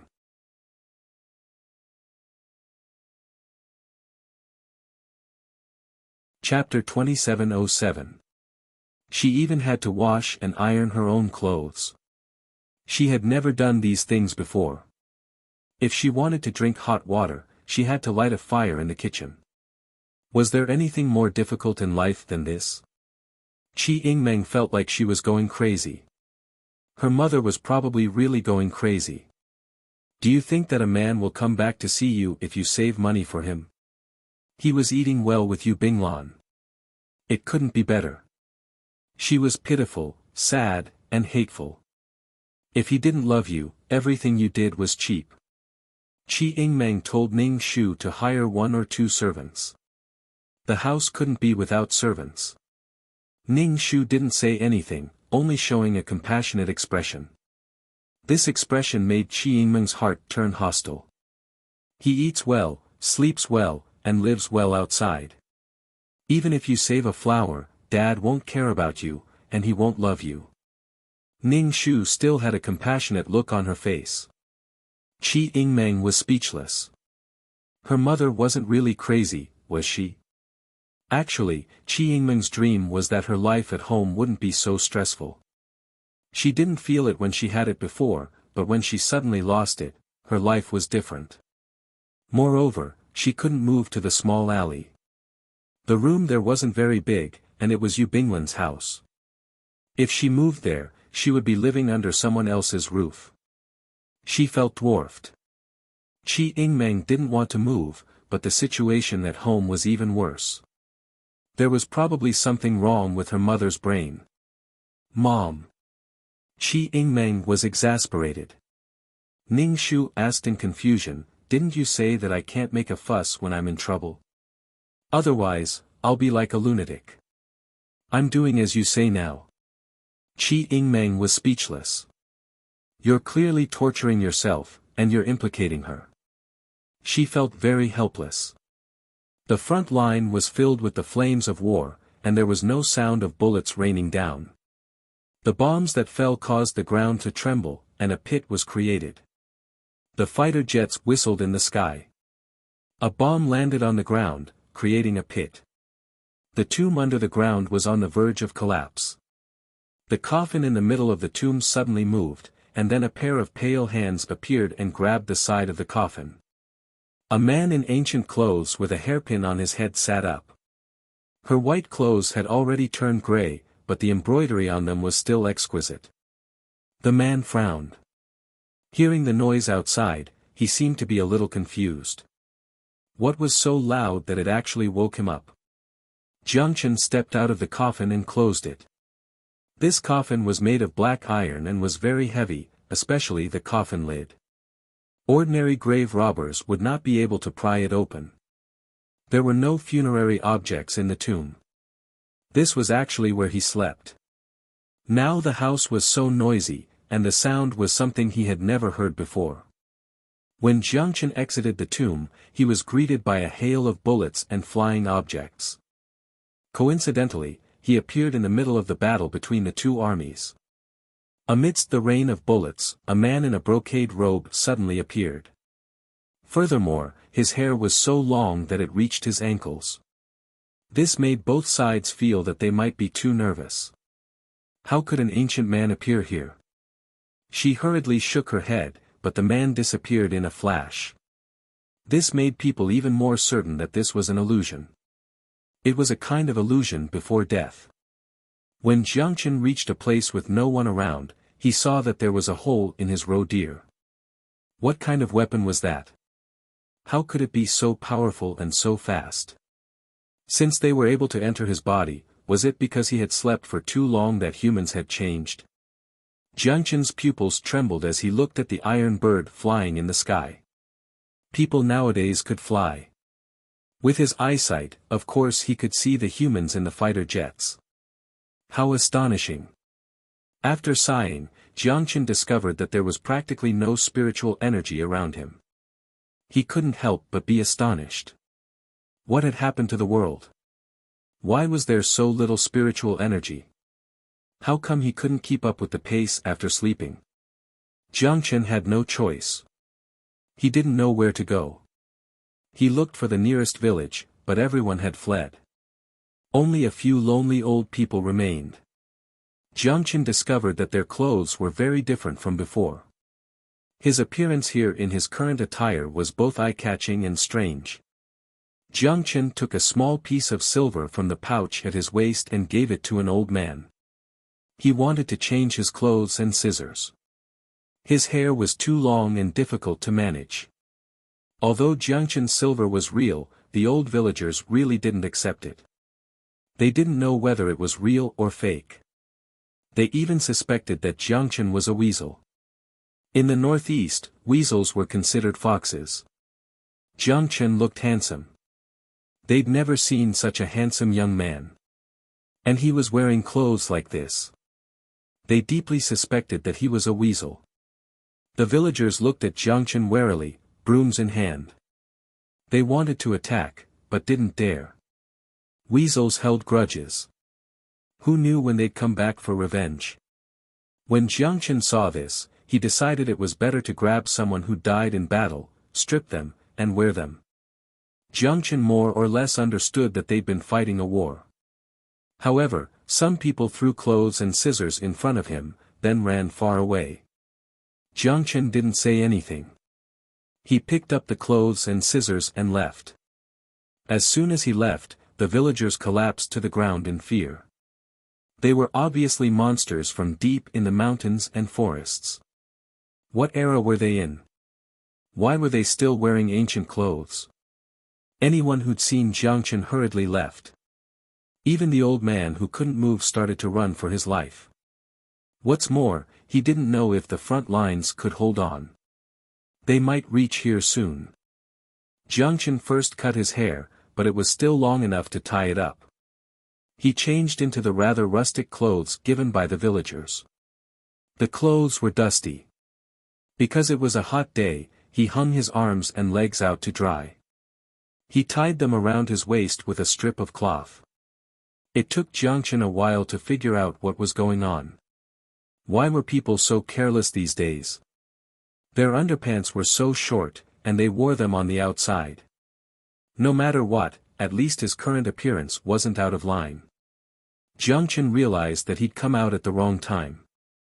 If it weren't for the voices, he would have gone back to sleep. The spiritual energy of heaven and earth was sparse, and the 5 elements were chaotic. What was going on? Jiang Chen wondered if he should dig a hole and go back to sleep. With the 5 elements reversed, coming out would only pollute his body. Although zombies were immortal, without spiritual energy or moonlight, they'd be better off sleeping. Where should he go next? Where should he dig a hole to sleep? Jiang Chen wandered aimlessly, sensing his blood more and more. Zombies didn't have blood.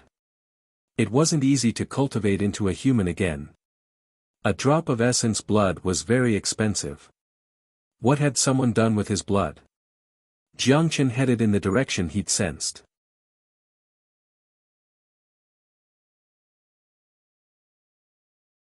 Chapter 2709.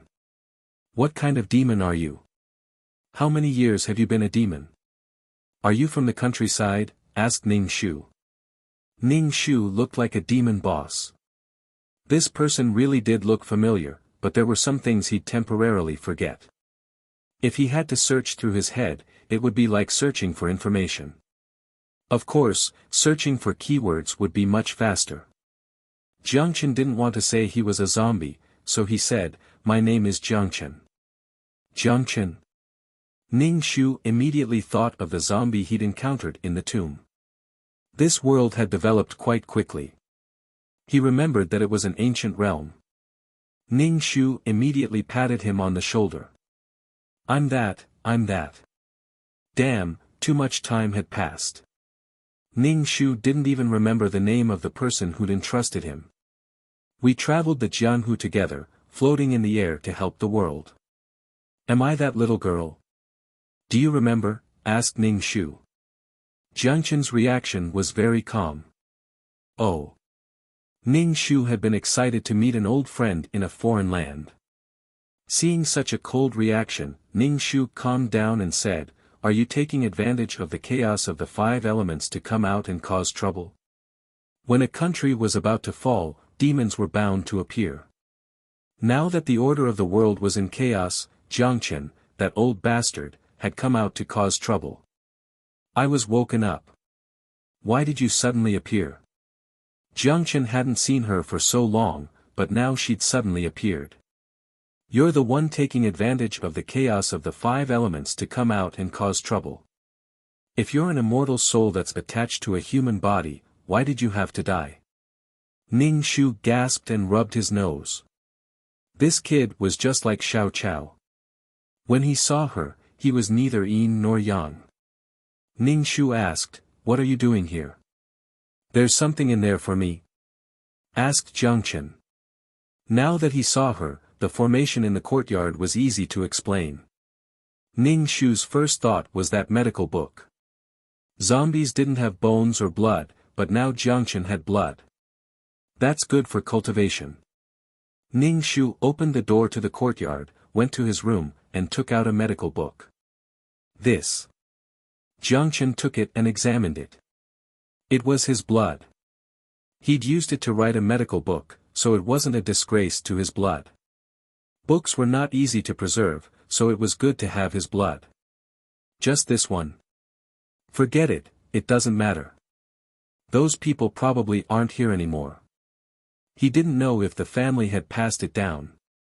Back then, he had buried someone he thought was dead. After sleeping for a while, he was really bored and left the tomb. At that time, he was more compassionate. He adopted a few children and taught them some things. At the very least, these children would be able to survive if they followed him into the Jianghu. He did not disappoint and became a member of the apricot forest. However, the more people there were, the more scheming they became. Jiang Chen wandered around on his own for a few more days, absorbing the essence of the sun and moon. Ning Shu said, "Only one. I don't know where the others are now. I can see that your cultivation is not weak." Jiang Chen had been woken up by the noise. Perhaps there were other mountain spirits in the depths of the mountains and forests, as well as humans. In any case, the world was in chaos, and it was the era of wild spirits and monsters. Jiang Chen sensed her strength. She was very weak. You seem to have weakened. The spiritual energy here was poor. Of course she was weak. She had to prepare to absorb the power of the fiery sun. With less spiritual energy, she needed to absorb the power of the fiery sun. Ning Shu laughed, inexplicably guilty. My soul was damaged. Of course I'm weak. But the way you're dressed is truly original. Jiangchen's face was truly beautiful. He remembered it was the face of one of the fiancés of that world's client. He'd been horrified for a while. Jiangchen said she was ugly, but at the same time, he looked like someone else. How shameless. Jiangchen glanced at his own clothes. According to his aesthetic standards, they were really ugly. He didn't understand why everyone in that world was wearing them.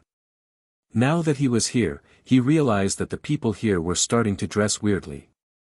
Ning Shu put the things he'd found into the box. When he saw the book in Jiangchen's hand, he asked, "Do you want it?" Jiangchen handed the book to Ning Shu. Ning Shu stuffed it into the box and locked it up. You like these things? Jiangchen remembered that she used to be the daughter of a merchant. She seemed to like things that reeked of money. But later, she'd started to help the world. I like them. They'll be treasures in the future. Oh, Jiangchen said, then followed her out of the courtyard. He locked it up, then returned to the mansion. Jiangchen followed Ning Shu back to the mansion. Qi Yingmeng saw that her mother had brought back a slender man who was dressed very neatly. He was dressed like a beggar. It was a terrible sight. Was her mother learning from her father? She'd also brought back a man. Mother. Qi Yingmeng's expression changed. She couldn't help but worry. He fled to the sea.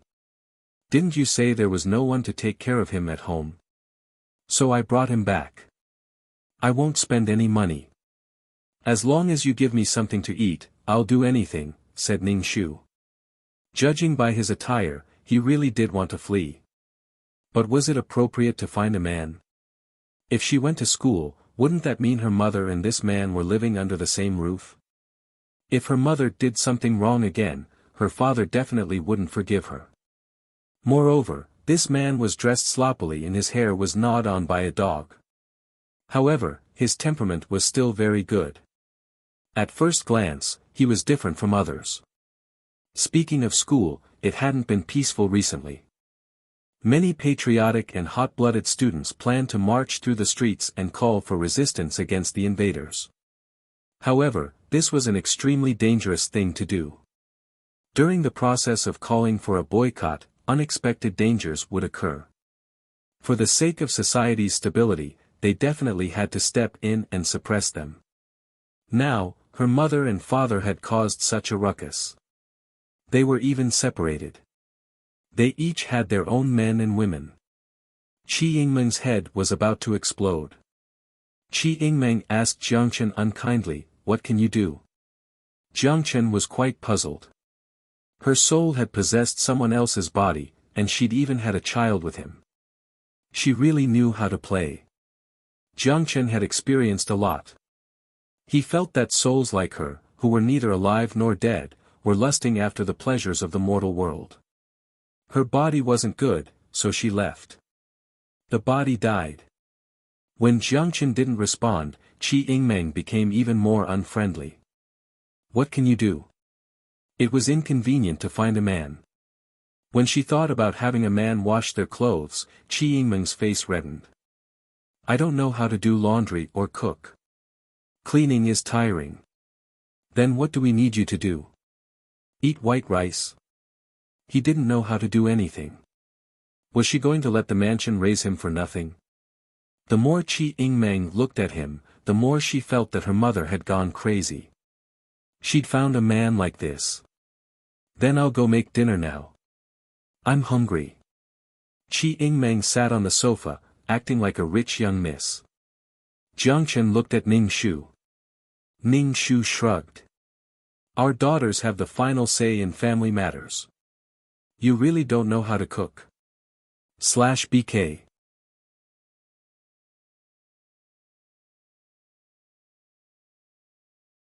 Chapter 27:10.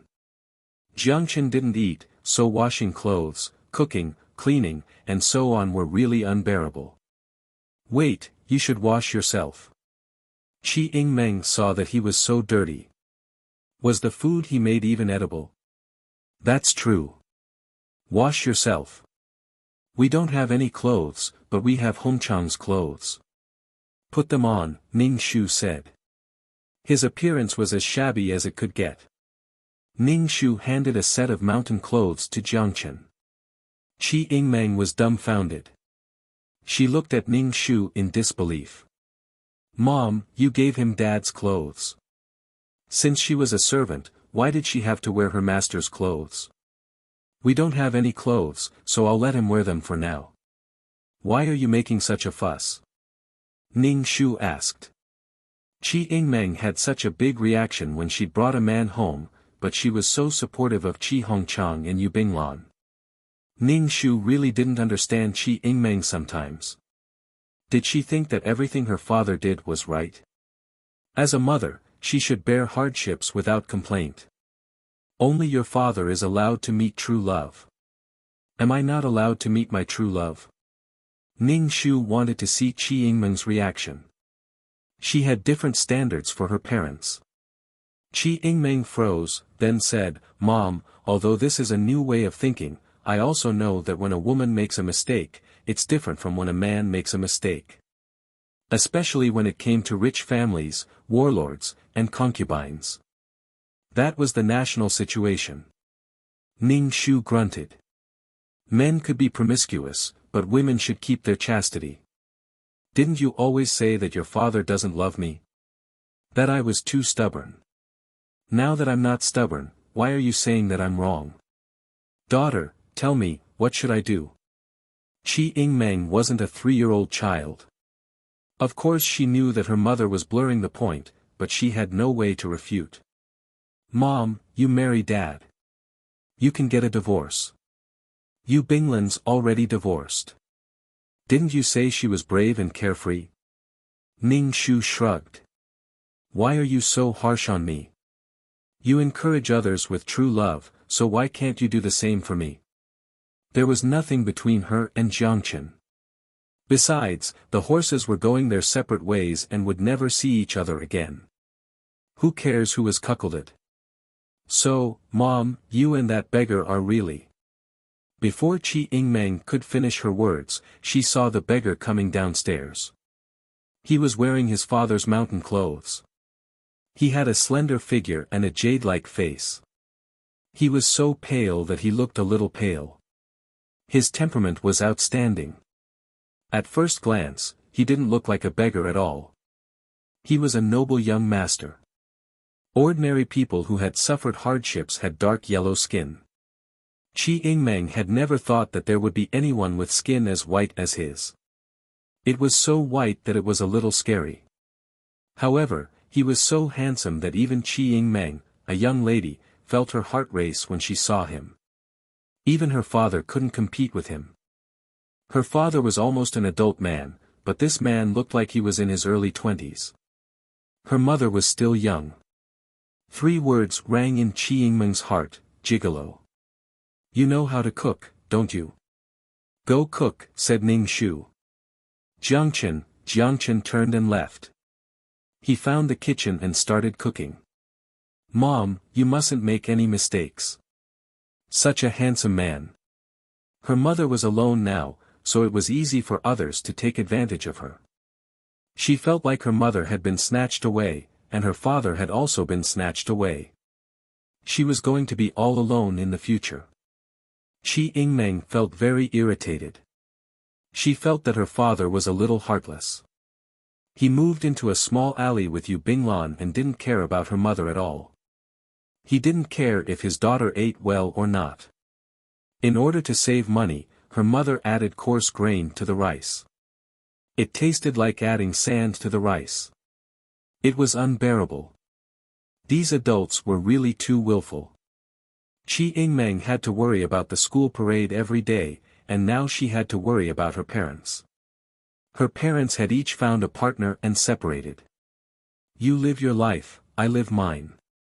She, as a daughter, had suddenly fallen into an extremely awkward situation. This family was an outsider, and that family was also an outsider.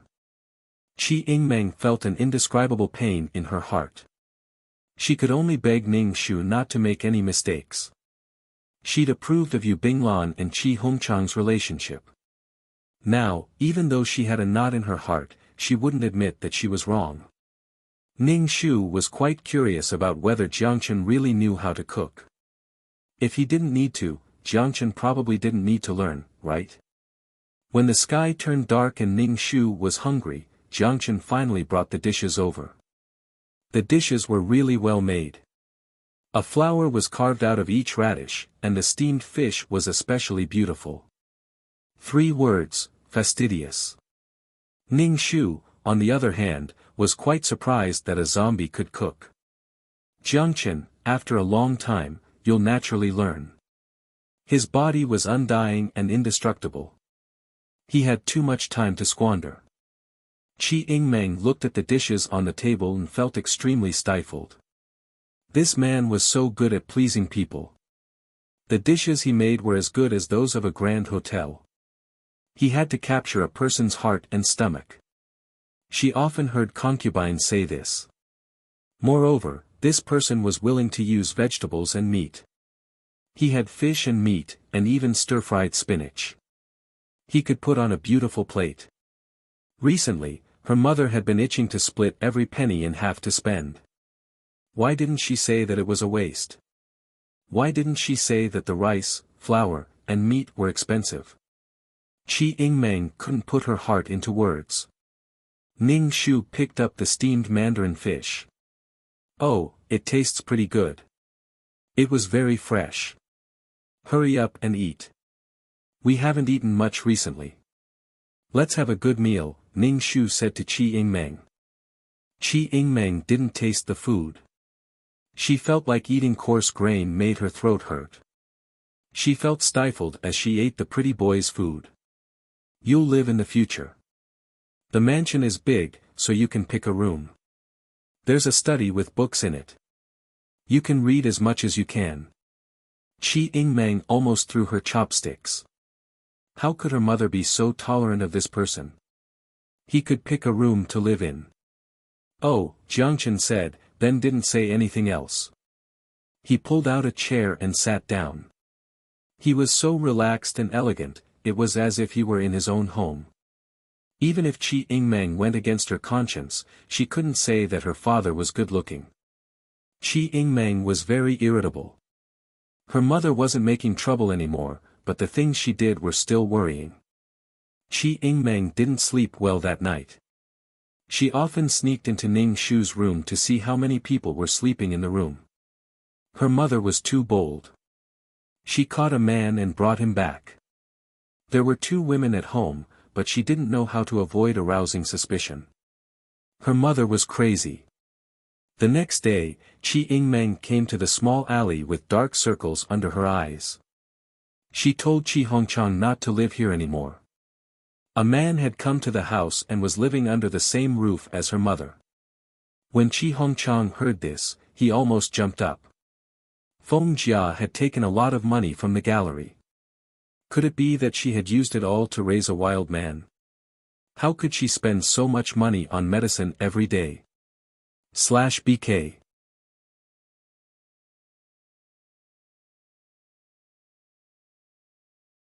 Chapter 27:11. If they left, wouldn't that be giving that adulterous couple a chance to cheat? Qi Hongchang could allow himself to meet a white moonlight or a cinnabar mole, but he absolutely wouldn't allow himself to be cheated on. Even if it was Yu Binglan. She was his woman and couldn't have anything to do with other men. She'd make him a cuckold and lose face. Bringing Yu Binglan to live in a small alley was creating an opportunity for someone else. Qi Hongchang wanted to vomit. He hurriedly told Yu Binglan to pack up and return to the mansion. He had to go back and catch them in the act. Yu Binglan was stunned. To be honest, she didn't want to go back to the mansion at all. Here, she and Qi Hongchang were husband and wife. If they returned to the mansion, she would be a concubine. The entanglement of 3 people was annoying. Moreover, with Feng Jia's personality and how much she loved Qi Hongchang, how could she have anything to do with other men? Was there some kind of misunderstanding? Or was it that Qi Hongchang didn't know how to go back? Was this a self-directed play? But when she saw Qi Hongchang's furious expression, Yu Binglan felt that this play was really stupid. Men could tolerate anything, but being made a cuckold.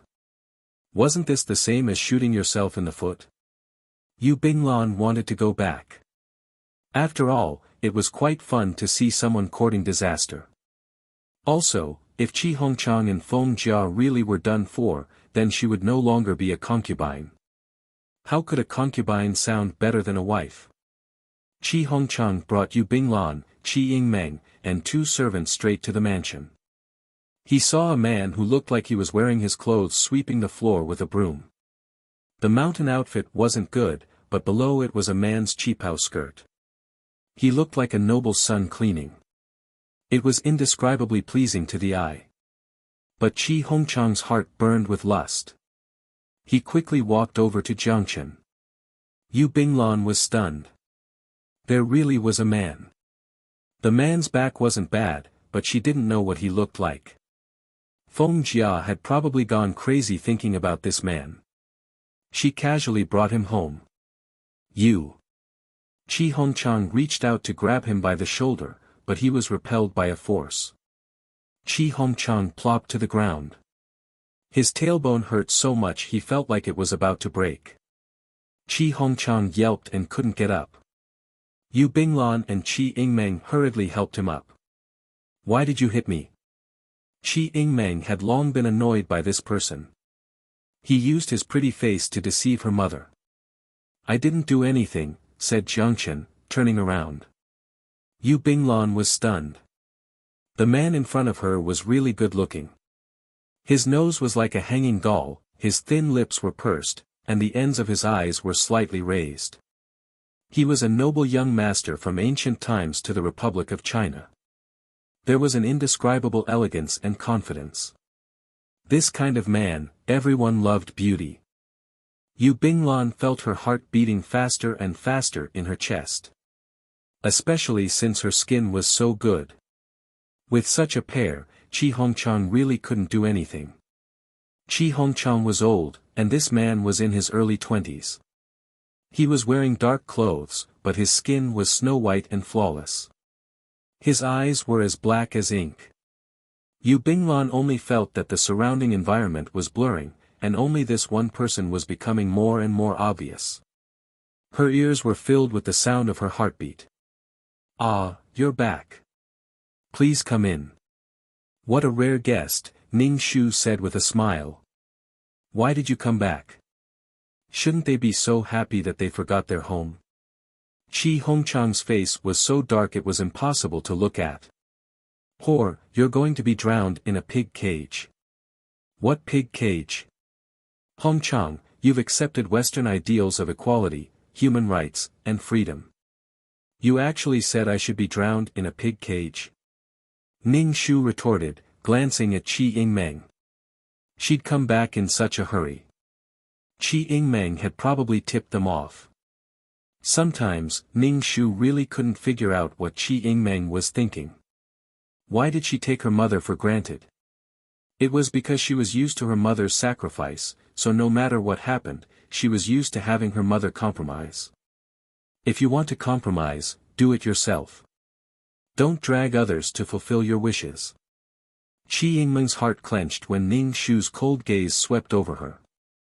Her mother used to throw tantrums at her and call her an ungrateful wretch, but this gaze made her feel terrible. Her mother didn't want her daughter for another man. In the future, she wouldn't be human on either side. It wasn't that Qi Yingmeng didn't regret what happened back then, but what was done couldn't be undone. Now, the only thing she could do was prevent this family from falling apart. Who is he? Qi Hongchang's tailbone hurt terribly. He'd been hit by that adulterer. Could it be that sleepwalking was all an act? That she'd tossed him and Yu Binglan away, then sent the servants away? These two had been lovey-dovey all day. Fuck, everything was so logical. Who gave her the guts to coax his money and support a pretty boy? Who gave her the courage? Who gave her the courage? Chi Hongchang's face flushed red. His blood pressure soared as he huffed and puffed. He looked at Ning Shu as if he were an enemy. Oh, please don't go crazy. Otherwise, you'll be as crazy and hysterical as she was before. Ning Shu chuckled. Get out of here. Get out of here. Chi Hongchang pointed at Jiangchen. Jiangchen's expression was indifferent, without the slightest hint of emotion. He looked at Chi Hongchang so calmly that Chi Hongchang was terrified. But even more anger welled up in his heart. Fuck, this shameless thing still dared to look at him like that. Chi Hongchang's current behavior was like a lion whose territory had been invaded. He was extremely irritable. Yu Binglan clearly saw the disdain in this man's dark eyes. Unmoving as a mountain, steady as a pine tree. Chi Hongchang's behavior was a bit embarrassing. He said he'd come to catch adulterers, but it was as if he was the one being caught in the act. Yu Binglan hurriedly comforted Chi Hongchang, telling him to calm down first. They'd talk after they figured out the situation. Ning Shu said indifferently to Chi Yingmeng, "Didn't you tell your father that this person came to our house yesterday? You opened my bedroom door countless times last night. Could it be that you saw something between him and me? You really have a problem." Her father was in true love with another woman, then disdained her mother for being crazy. Her mother hadn't cheated yet, so she quickly went to find her father. Was this really his daughter? If Ning Shu had such a miserable mother, he'd definitely make her leave her scumbag father. If she met someone better, he'd support her. He'd make her endure it, but also prevent her from starting a new life. This daughter was a bit scary. Chi Yingmeng realized that she'd been too anxious and splashed dirty water on her mother. Her mind was a mess. She felt like she was about to be abandoned. She felt an indescribable fear. With her mother here, Chi Yingmeng felt like her family was still there. But if her mother got together with another man, she'd become an outsider. But if her father had another woman, Chi Yingmeng didn't feel anything. But if her mother had another man, they'd suddenly become two different families. The situation became even more difficult to clean up. She was too worried that a young, handsome man had come to their house. /BK You're tuning into the Han Li's Wuxia Adventures YouTube channel. We're so grateful for your support, and don't forget to subscribe to join us on this incredible journey through captivating stories. Your generosity through donations truly makes a world of difference, as it's the primary source of revenue that allows me to expand and enhance this channel for you. Thank you from the bottom of my heart for being a part of this adventure.